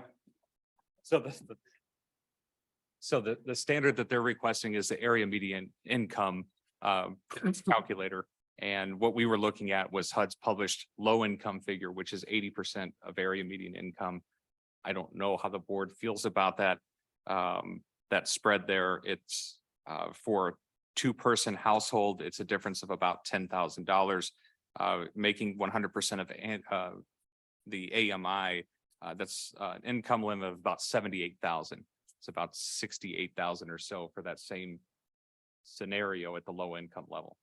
Like that's the 8%. actual income we'd be talking about, like the Qualifying, day in qualifying Clayton. income for Okay, a family of two would be under their scenario, $77,800.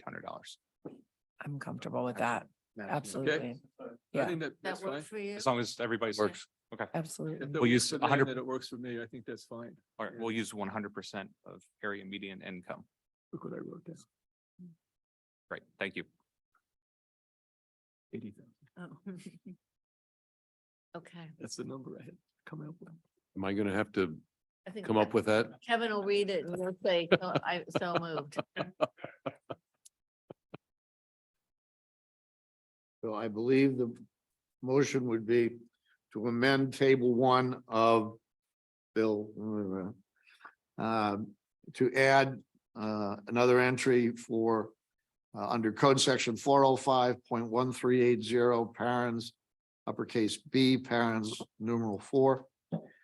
The public benefit being a commitment to assure at least one unit of housing is permanently available for residents meeting a maximum income of 100% of area median income and awarding 2 points for that. And also reducing the 2 points. Well, I was going to do them one at a time. Oh, okay, good. I'm So moved. so move. Second, Second. okay, and we'll vote on it? Vote on this separately? Yes. All those in favor? Aye. Opposed? Okay, part 2.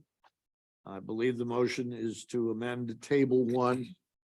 The first entry pertaining to code section 405.1380B1, architectural distinction, to reduce the points awarded from 3 points to 1 point. So moved. Second. All those in favor? Aye. Any opposed? All right, very good. I would just note then that the Yeah. total number of points awarded as amended continues to be 32 points. Okay. And is that all we have to do on this particular item? And we can still do a second reading with an amended, Second reading. correct? Okay. Are we ready? Yes. I'll introduce Bill 6966.1 as amended, approving the rezoning of 48 South Beamiston Avenue, 4745 and 7751 Carondelet Avenue from high-density commercial district to a planned unit development district to be read for the second time by title only. Second. Alderman Lentz, Aye. Alderman Berkowitz. Aye. Alderwoman McAndrew, Aye. Alderwoman Buse, Aye. Alderwoman Patel, Aye. Alderman Fader, Aye. Mayor Harris. Aye. All right. And Oh, yeah, the. I can introduce Bill 6967, approving a plat and lot consolidation for 48 South Beamiston Avenue, 7745 and 7751 Carondelet Avenue to be read for the second time by title only. Second. Alderman Lentz, Aye. Alderman Berkowitz. Aye. Alderwoman McAndrew, Aye. Alderwoman Buse, Aye. Alderwoman Patel, Aye. Alderman Fader, Aye. Mayor Harris. Aye. Thank you. Okay, very good.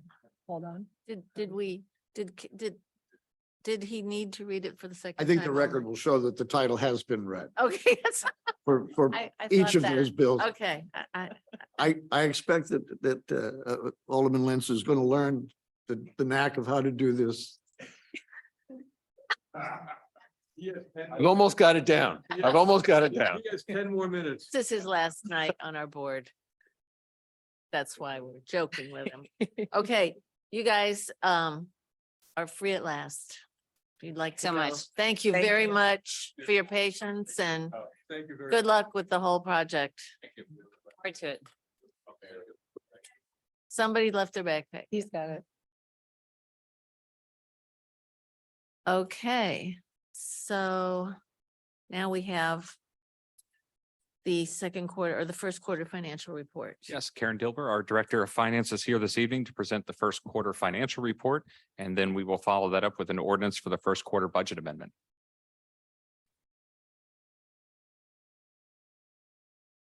Good evening. If it's okay with you, I'll address the budget amendment and the first quarter financial report. The same, okay. So I'm starting with the first quarter financial report. I would like to point out that there is an error on one of the pages. It's the first quarter sales tax collection by type. The Parks and Stormwater sales tax was applied incorrectly to one of our accounts. When it's correctly applied, we're actually up by 12%, which puts it in line with the other sales tax collections in that chart. So now the error is out of the way. Property tax receipts are lower due to the timing of collections. We did make up for it in January. It's just how people pay their taxes. Utility taxes are lower. We had a decreased consumption of natural gas. So, it was a mild winter, and then the cold snap happened at the end of December, so we wouldn't have gotten those funds until January.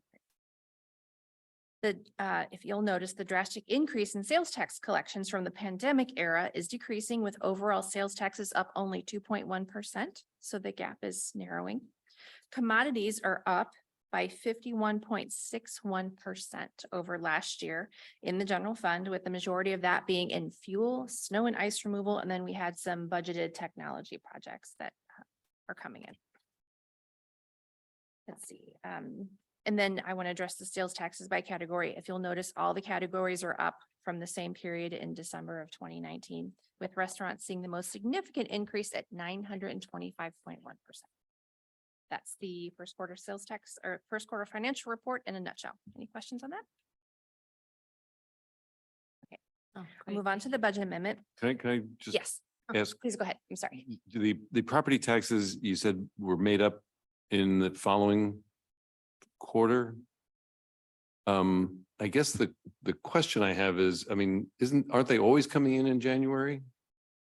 Go ahead. So, I mean, I guess I'm wondering why there was a big discrepancy when,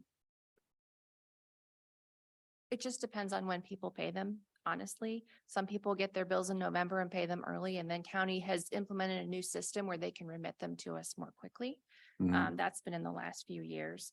Okay. And then some people just don't pay until December 31st. And so then we get the bulk of them in January. But again, sometimes people pay early. So Yeah, there are quite a few late payments that end up hitting that second quarter, and some on-time payments as well. At the we were just looking at preliminary, like 6-month numbers, and we're at 73%. So you're still going to have the protested amounts that are withheld. So yeah, this is really on track with what you would typically see for a first quarter. okay, Even though it looks like it's really, really low. And it it just looks like it was down. So I was like, well, Right. Anyway, okay. and really that's due to timing. And the remainder of the differences across the funds in the next quarter, like David said, I had done some preliminary numbers for the second quarter, and we're right on track. We're right around, in most categories, anywhere between 48 and 52%, with the exception of the property taxes where we're at like 73%. So we are on track. It's just the first quarter, there's a bunch of timing differences. So as far as any more questions about the financial report before I move on? Okay, sorry. So the budget amendment, the net effect on the changes to the general fund is a decrease in fund balance of about $74,000. Planning is seeing a higher volume of permits issued than they anticipated. And then the major decrease is due to staff reimbursements at the police academy. We used to have a police officer teaching, I guess, a class over there, and we would receive reimbursement for that. And that's no longer happening. We found that out after we passed the budget. So that's what that major decrease in revenue is there. As far as the expenses go, the fire department has begun to outsource some of their equipment maintenance. So expenses in those line items for them are increasing, but you'll see corresponding decreases in the public works department because they're not going to be handling that anymore. We've seen an increase in the need to repair traffic signals. I'm not really sure what that's about, except that I did talk to the public works director who said that people are running into them and things like that. So it's on Brentwood. You can see it there. Right. So we've increased the budget to account for those expenses. We do anticipate submitting as many as we can to the insurance to get reimbursement, but there will be upfront costs. The IRF, the Capital Improvement Fund, and the Bond Construction Fund, those are, we've talked all along about projects that were delayed because of the pandemic or supply chain issues or labor issues. So now we're starting to see those come around. And that's what the increases in line item expenses are in in that particular area of the budget amendment. And then we also increased the fire department's contribution to the equipment replacement fund because of the two new pieces of equipment that we had previously discussed. And the overall net effect on the fund balance of the budget amendment is to decrease the fund balance by $1,092,813. Any questions on any of that? I don't think so. Okay. Great job. Thank Thank you. Okay, any discussion at all? Questions now? So, Alderman Lentz. I'll introduce Bill 6970 to approve the fiscal year 23 first quarter budget amendment to be read for the first time by title only. Again, Any discussion? Mr. City Attorney. Bill number 6970, first reading ordinance amending the fiscal year 2023 budget and appropriating funds pursuant thereto. I'm sorry, I lost my place. All those in favor? Aye. aye. Any opposed? I'll move the board give unanimous consent to consideration for adoption of Bill 6970 on the day of its introduction. Second. All those in favor? Aye. Opposed? Okay, let the minutes reflect the board has given unanimous consent. Then I'll introduce Bill 6970 to approve this fiscal year 23 first quarter budget amendment to be read for the second time by title only. Second. Discussion. Mr. City Attorney. Bill number 6970, second reading and consideration for adoption. An ordinance amending the fiscal year 2023 budget and appropriating funds pursuant thereto. Alderman Lentz, Aye. Alderman Berkowitz. Aye. Alderwoman McAndrew, Aye. Alderwoman Buse. Aye. Alderwoman Patel, Aye. Alderman Fader, Aye. Mayor Harris. Aye. Okay, next on our agenda is a resolution for the naming of Maryland Park. Yes, in 2018, the city of Clayton acquired land at 7811 Maryland Avenue with the intent to create an urban pocket park in downtown Clayton. Earlier this year, the city issued a request for bids for the pocket park at 7811, and Burns and Jones Construction Company was selected as the low bidder. As the construction phase of the project is set to begin shortly, consideration should be given to selecting a permanent name for the park. At its March 7th, 2022 meeting, the Parks and Recreation Commission discussed naming suggestions for the park at 7811 Maryland Avenue. The commission unanimously voted in favor of suggesting to the Board of Aldermen the following three naming recommendations for the park. First was Remembrance Park, second Crispus Attucks Park, and finally Reverend Lewis Rhodes Park. And those aren't ranked in any particular order. The commission also recommended that along with the park title, there should be a plaque explaining the name. All Parks and Recreation Commission members were in favor of the recommendations. Staff recommends that the Board of Aldermen approve a permanent name for the park. And one thing I would point out from a procedural standpoint is we talk about the Parks and Recreation Commission in here. If you recall, and this was a long time ago, so we're going more than a year back in time. We went to various commissions. So the Equity Commission, for example, came up with, I think, 4 or 5 names that they ended up sending over to Parks and Rec to consider. The Plan Commission, and I know that Alderman Fader had asked the question earlier today, what happened to the name Maryland Park? That was a recommendation that was made by the Plan Commission. Parks compiled all of those, and these are the final 3 names that they had come up with. So I just want to let everybody know that there was a process before that recommendation that took impact or input from a number of boards and commissions. And it looks like Alderwoman Buse may have a Yeah, I got Some more statements context there. from, and Ben, you should tell, from the Equity Commission and as what they consider the names, and then Eric Snyder from Parks and Rec sent me a little blurb to read as well. So, from Ben, the CEC unanimously recommended the Remembrance Park name for the new park between the library and place of worship. Our original thought was to remember the contributions of the African-American community that once thrived in Clayton. But the park is more than that. It is also to remember the Native Americans who live in the community we have named Clayton. And finally, importantly, the park in the years and years ahead will serve residents and visitors with its beauty, as Remembrance Park reflects the memories of good people who have passed on. I hope this is helpful to you and the board. And similarly, Eric sent this over, Eric Snyder from Parks and Rec. While Atticus Park and the name of the pastor of Clayton Missionary Baptist Church were specific locations and people to the downtown neighborhood, Remembrance Park gives the park more flexibility in signage. For instance, there could be posted signs acknowledging other hidden groups that were once in Clayton, like the Osage Indians, or even hidden events from Clayton's past that needed to be memorialized. These signs can be rotated out each year with a special ceremony honoring these groups. I like Remembrance Park because it ties the library and the idea of living history. Sincerely, Eric Snyder.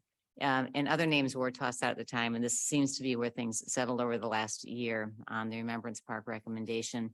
And I think both of those groups that I was a part of, oh, Eric's here. So you can correct me if I misstate something, but talked about. Okay, great. Yeah, it's right here. Talks about rotating, having plaques there that can rotate with exhibits or things that anyone wants to commemorate over time, and having that flexibility and really using it as part of the community. So they were all great discussions. So thank you. And if I could just add that one of the groups that was asked for input was the Commemorative Landscape Task Force, and they unanimously supported Remembrance Park as well. I checked. Okay. So it's pretty unanimous. Becky, you had some questions about this though, so I want to see if you. Yeah, still I just have was those. curious about that. I wanted to like verify that process, that had taken place and what the recommendations were. And also the context around kind of the background of the meaning of Remembrance Park. And so my questions have been satisfied, and I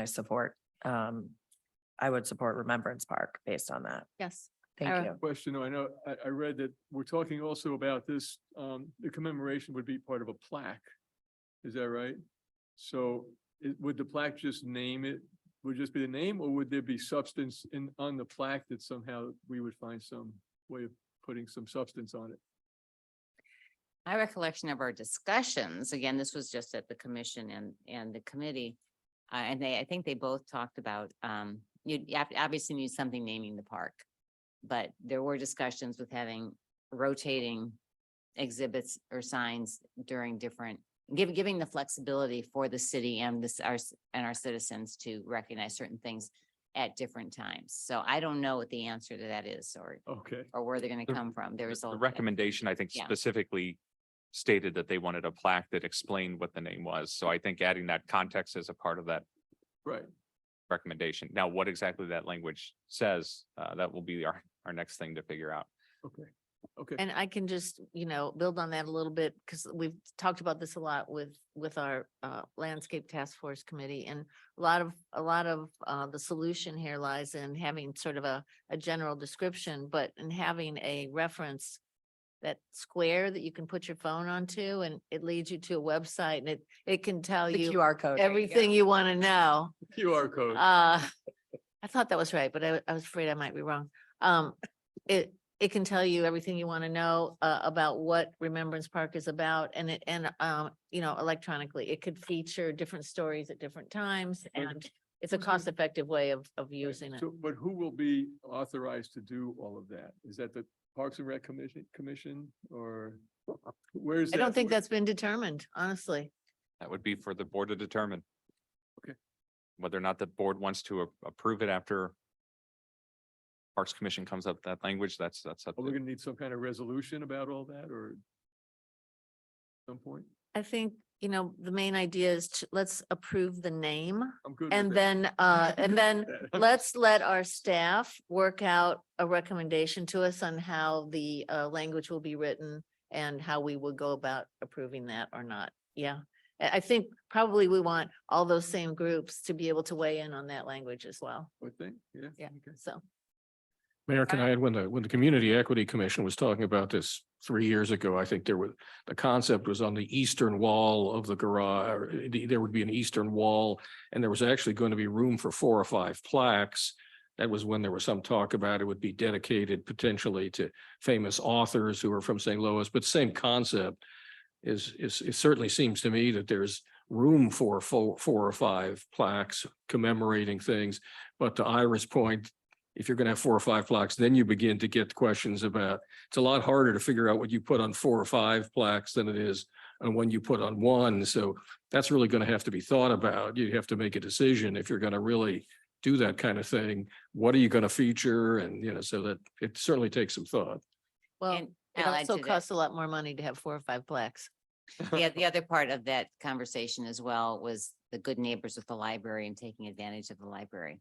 And if the library has a, I don't know, some commemoration of Yeah. bell hooks or something that they could do that. So there was nothing concrete, just a lot of great ideas on how to use the space.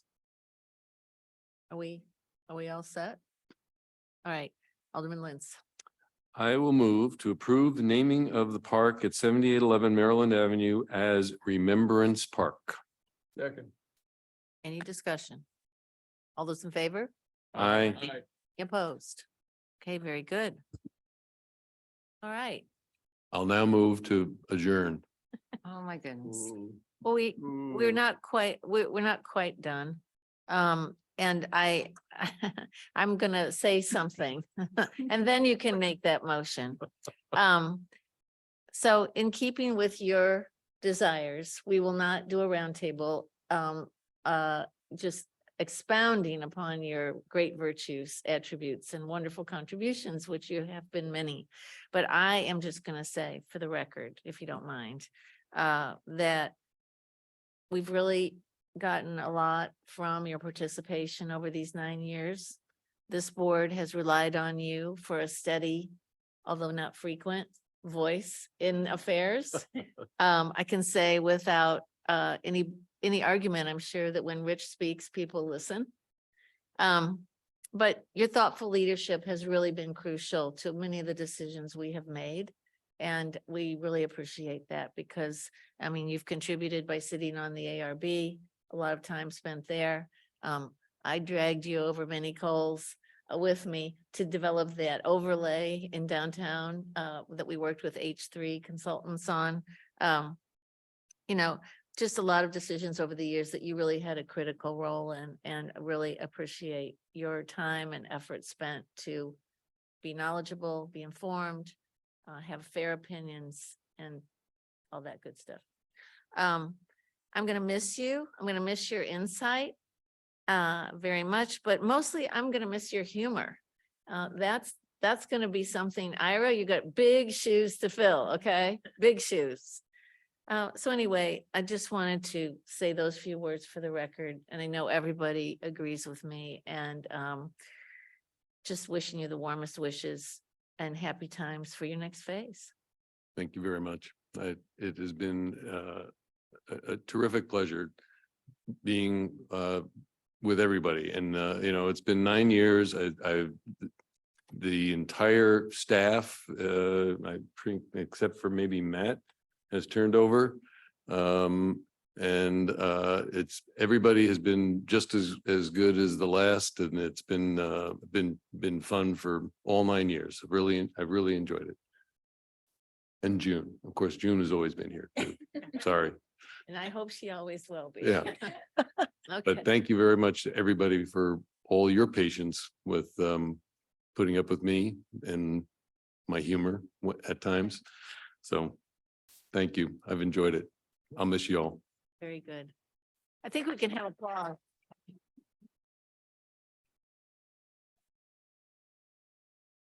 Okay, I'll now take a motion to adjourn. Any die? I'll move to adjourn sine die. Second. All those in favor? Aye. Opposed? Very good. So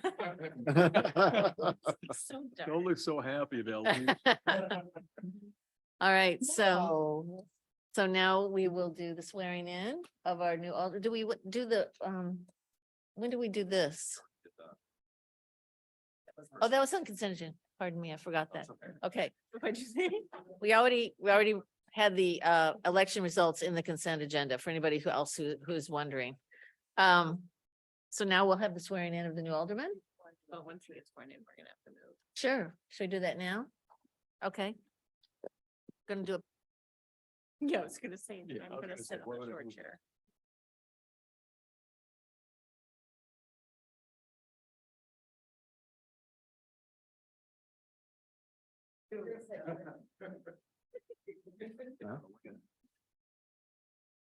Oh, good. Shoot it this way. Are we gonna do the whole group? I'm confused. Yes? Yeah. Okay. Yeah,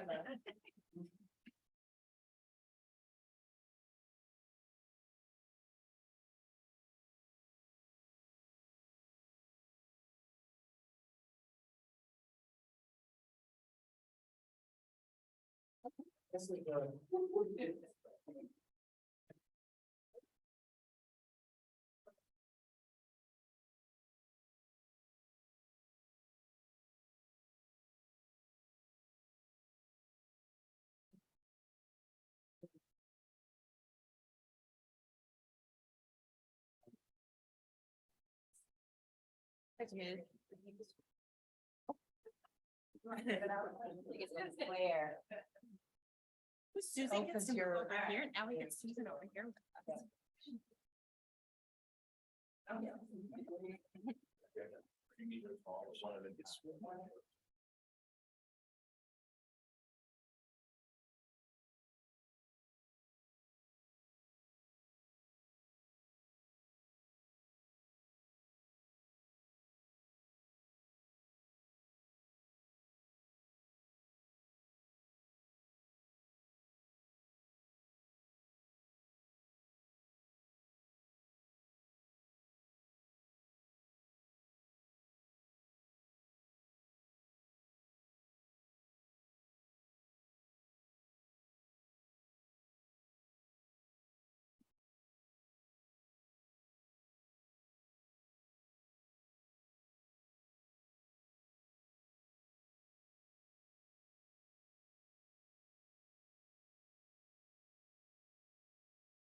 So if you wanted to sit in the audience.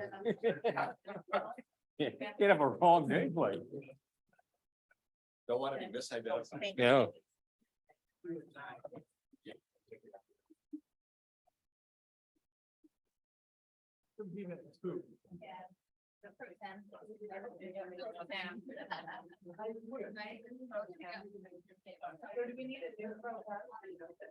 Yeah, that's what. I hope the chair meets your needs. I just was excited. I was getting out of wood chairs. So. Yeah, look official. Oh, all right. Thank you. Pretty comfortable, this chair. It is. Not bad.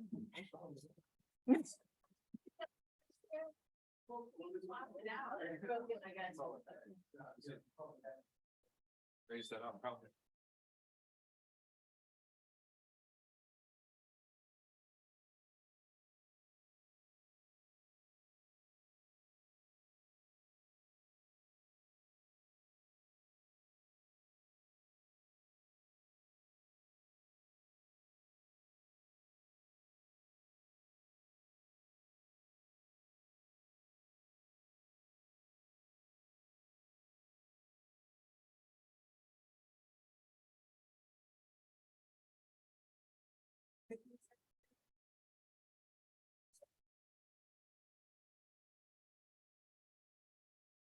It's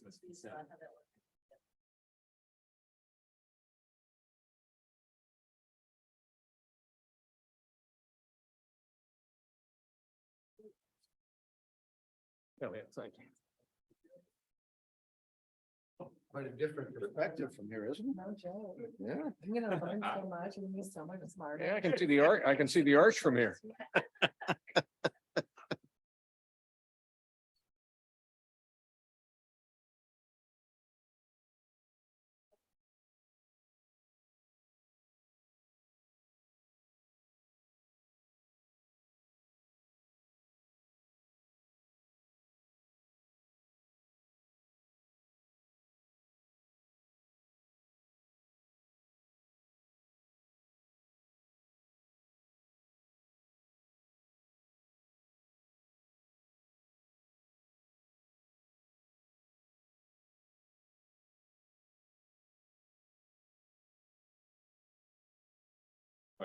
No, no one was earlier.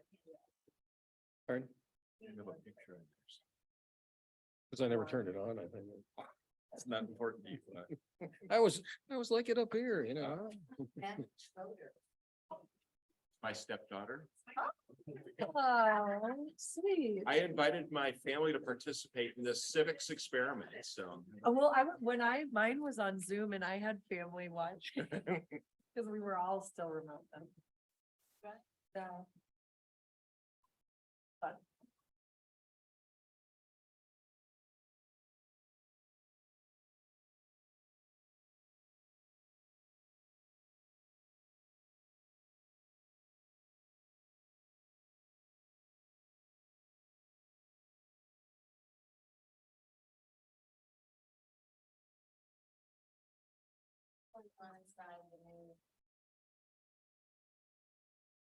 Yes, you need to go in.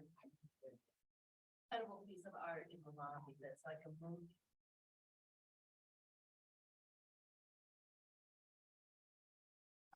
Meadow, if you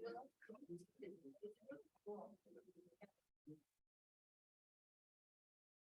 As soon as one sits down, another one gets up. I don't understand what's happening. I'm feeling up next. Okay, we're ready to begin. Who's it? We are ready. Okay. Okay, we're ready to begin our second meeting of the night. Will you please call the roll? Sorry. Alderman Berkowitz, Here. Alderwoman McAndrew, Here. Alderwoman Buse, Here. Alderwoman Patel, Here. Alderman Fader, Here. Alderman Hummel, Here. Mayor Harris, Here. City Manager Gibson, Here. City Attorney O'Keefe. Here. All right. Another opportunity for public requests and petitions. If anybody in our office, in our audience here or online has a comment that is not for something not on our agenda tonight, now's your chance. Okay, seeing none, we can go ahead with our consent agenda item. We'll just need a motion and a vote. One would like to remove. So if there is no discussion about the consent agenda, okay, we'll take a motion from Alderman Berkowitz. I move to approve the consent agenda with the items listed. Second. Any discussion? Alderman Berkowitz, Aye. Alderwoman McAndrew, Aye. Alderwoman Buse, Aye. Alderwoman Patel, Aye. Alderman Fader, Aye. Alderman Hummel, Aye. Mayor Harris. Aye. Thank you. All right, ready for the city manager report? The first item. Yes, on March 28th, 2023, the Board of Aldermen approved Resolution 2023-12, adopting a selection process for the municipal judge.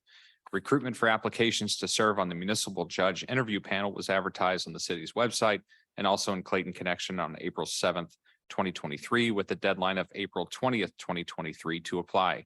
The city received 12 applications, to which copies were sent to the Board of Aldermen for review. Tonight, we will hear the board's recommendations for appointments. All right. You want me to read those then, huh? I will. Okay. I can say that this was a very thoughtful process with a lot of discussion and a huge amount of thought. The recommendation for tonight is to appoint 2 more expert panelists, and all of these were arrived at via tally among the whole board. So people voted, we tallied it up, and this is how it turned out. So the 2 experts would be Michael Jameson and William Waller. the community or at-large position, which would either be coming from the Equity Commission or some member of the community, is a Community Equity Commission member, Shante Bolton. And the elected official is recommended to be Alderman Ira Berkowitz. Any discussion? I just had a comment, Mayor, just a couple, not relating to the choices, which I'm fine with, but I do think it turned out to be a very good process that we had. I know there was a little bit of unhappiness about the revisions to the resolution, but I think it turned out to have a larger panel and I just want to just mention a couple of people who, Karen Schutte and Karen Fairbank, who are citizens who, even though they were not selected, I think they're people who I hope we would consider in the future.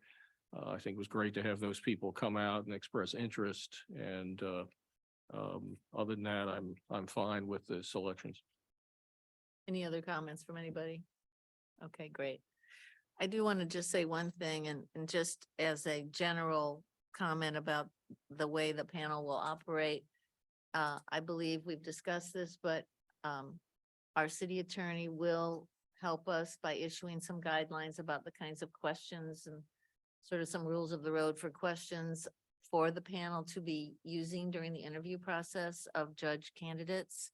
And also, I think it's part of the role of the elected official to kind of guide the process itself and to try to make sure that people are staying within those guidelines that we all will accept. So that being said, do we just have a voice vote? Motion? A motion, Motion. okay. Would you like to make it? I move to approve the appointments as provided by Mayor Harris. Second. Any discussion? Voice vote? Voice vote? All those in favor? Aye. Any opposed? Okay, very good. Great job, everybody. Thank you. Mr. City Manager, next item. Yes, the Public Works Department is requesting approval of a construction contract for the fiscal year 2023 microsurfacing project with Microsurfacing Contractors LLC.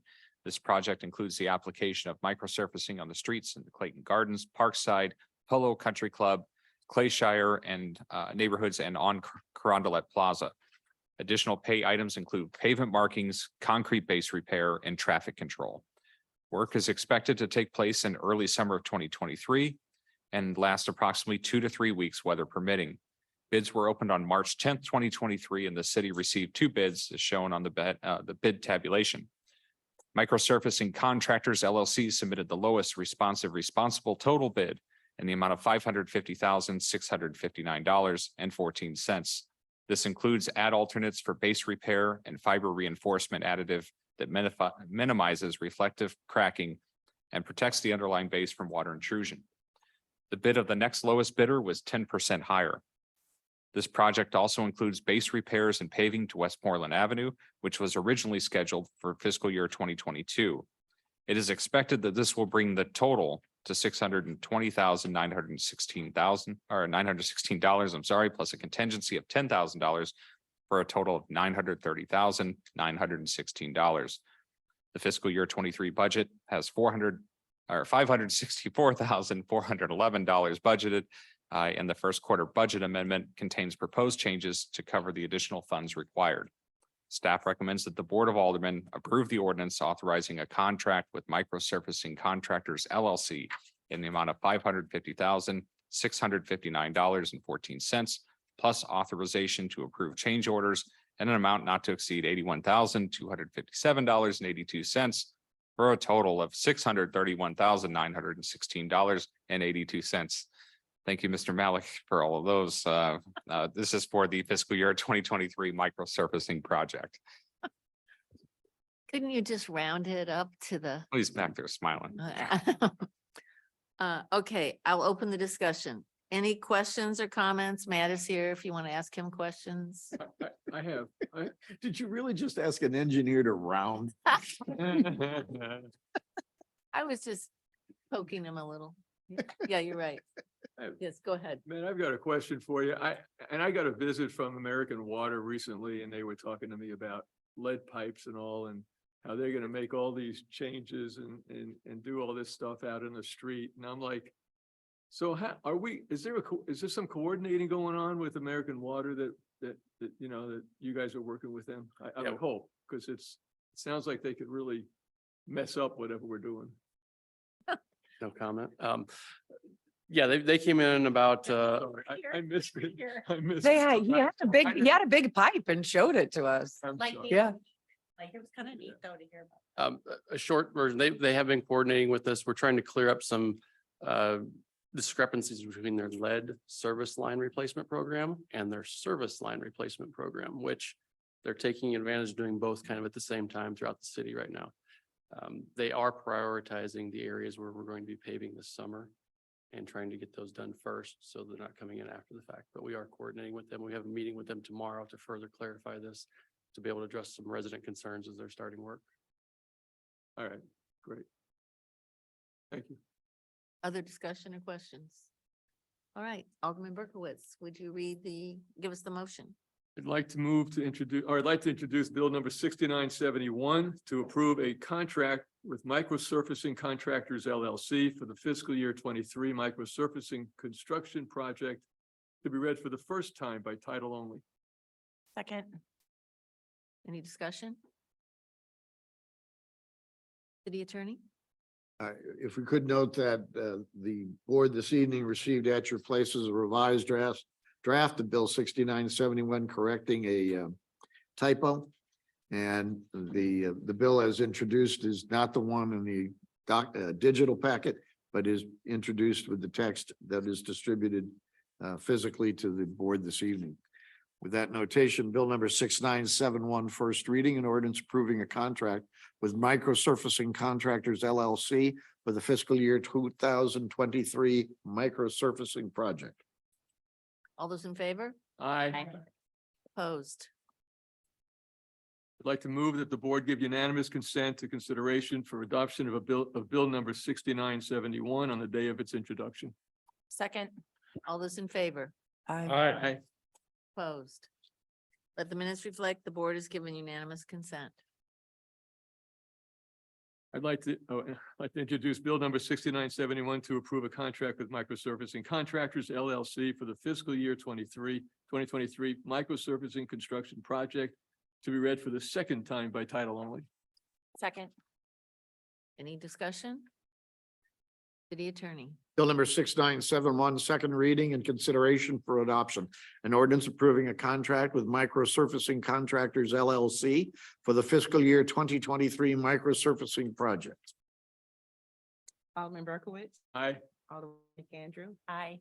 Alderwoman Buse, Aye. Alderwoman Patel, Aye. Alderman Fader, Aye. Alderman Hummel, Aye. Mayor Harris. Aye. Okay, you may think that we're done, but we're really not.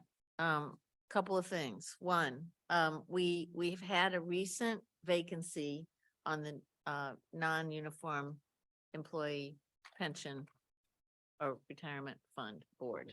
And so I'd like to see if we can go ahead and appoint someone that has applied to fill in Rick's spot, how long have you been on that? 20 years. 20 years, and you've been the chair, correct? Yeah. So he's vacating and we need someone to fill his seat. When is the hopefully next meeting? May 8th. And so that's why thought we would do it tonight, and I think you have at your desk. No, I didn't. Oh, you didn't do it? Okay. I don't. The person, okay, I'm sorry. I thought you would have it, but the person who has applied is Frederick O'Neill. He lives on Y Down. And perhaps Rick, I think you know him. Maybe you'd like to give a little background. Sure. So I've known Fred since 1984. He was a neighbor in Ward 3 for a long time, and now he's a resident in Ward 1. Fred is the Chief Operating Officer of Computer Sales International. He's got a finance and account background. He manages their pension fund. Just a terrific guy. And so he has the acumen and experience to fulfill the requirements of this position.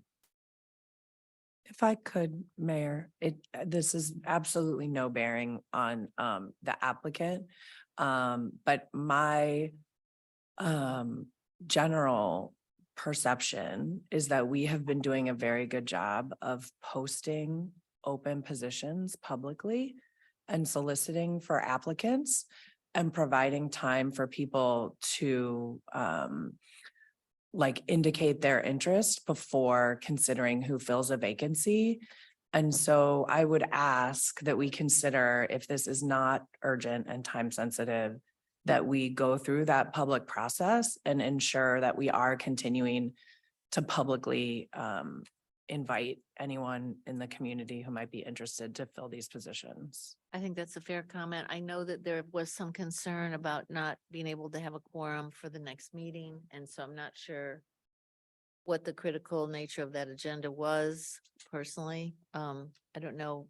I'd be Dave. happy to weigh in and respond to that. Yeah, sure. So historically, this position goes wanting for long periods of time for citizen members to be part of the panel.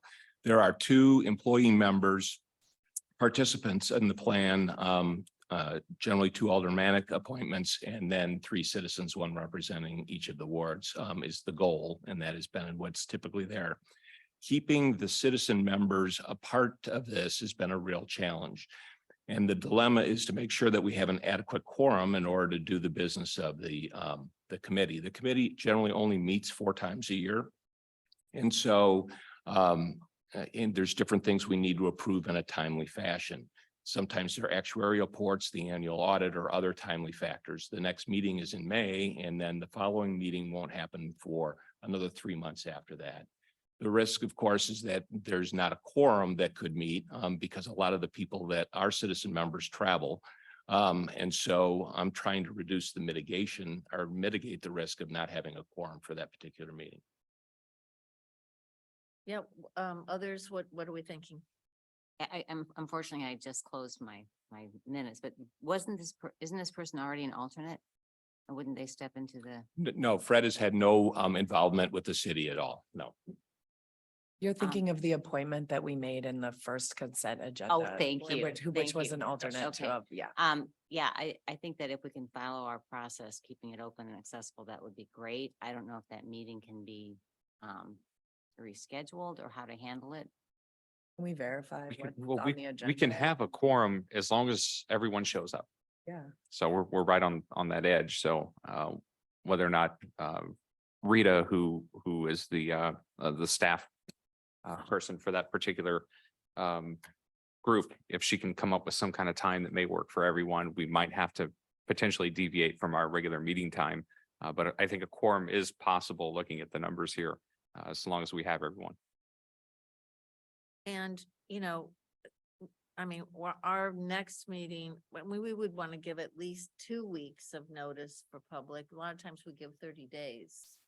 So I don't know how everybody feels about the time period, but we could then, we could possibly, if you can't find a quorum, you could move the meeting to later in May, and maybe we would have a little bit of a shorter application phase, so that we could make our final meeting in May or something like that.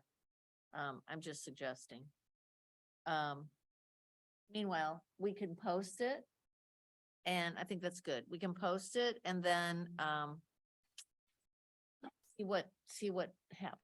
Maybe other people will sign up, but you can let us know or figure out if there's not going to be a quorum, then we'll have to take some action, whatever it is.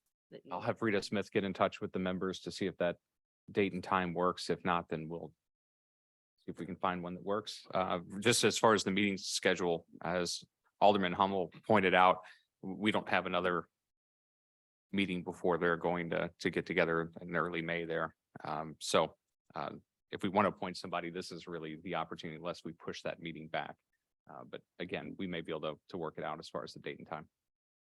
The other thing I would ask too is that Alderman Lentz has been one of the representatives. And so I think it would be important, again, for the goal of having a quorum, to appoint a new member to an aldermanic member. And so if any of you would like to do that, I won't step in your way. But we do need to have somebody appointed. I've already been there and it's very exciting. I really Yeah, highly I'm sure. recommend it. I'm I sure. suspect all of Yeah. us have done that. Yeah, Rich said he'd volunteered to stay with it. Okay, so that's something I hadn't planned, but should have. We can do that tonight. if So people just want point to. of clarification, David, do we need the aldermanic representative to have a quorum? The aldermanic representative counts towards a quorum. We do have one right now, which would be Alderman Fader, and then Alderman Lentz's spot would be vacated. So we're all here. Is there any objection to appointing another aldermanic liaison tonight? Rick, are you volunteering? I'd be more than happy to do it, yes. I had a feeling. Seeing no objection. I think you're the perfect person. We appreciate that. Excellent. So Never learn. Yes, exactly. perhaps we could have a motion to appoint Rick as the aldermanic liaison. I move to appoint Rick Hummel as the aldermanic liaison to the pension. Nerf. Unicorn. Yeah, yeah. To the NERF. Second. All those in favor?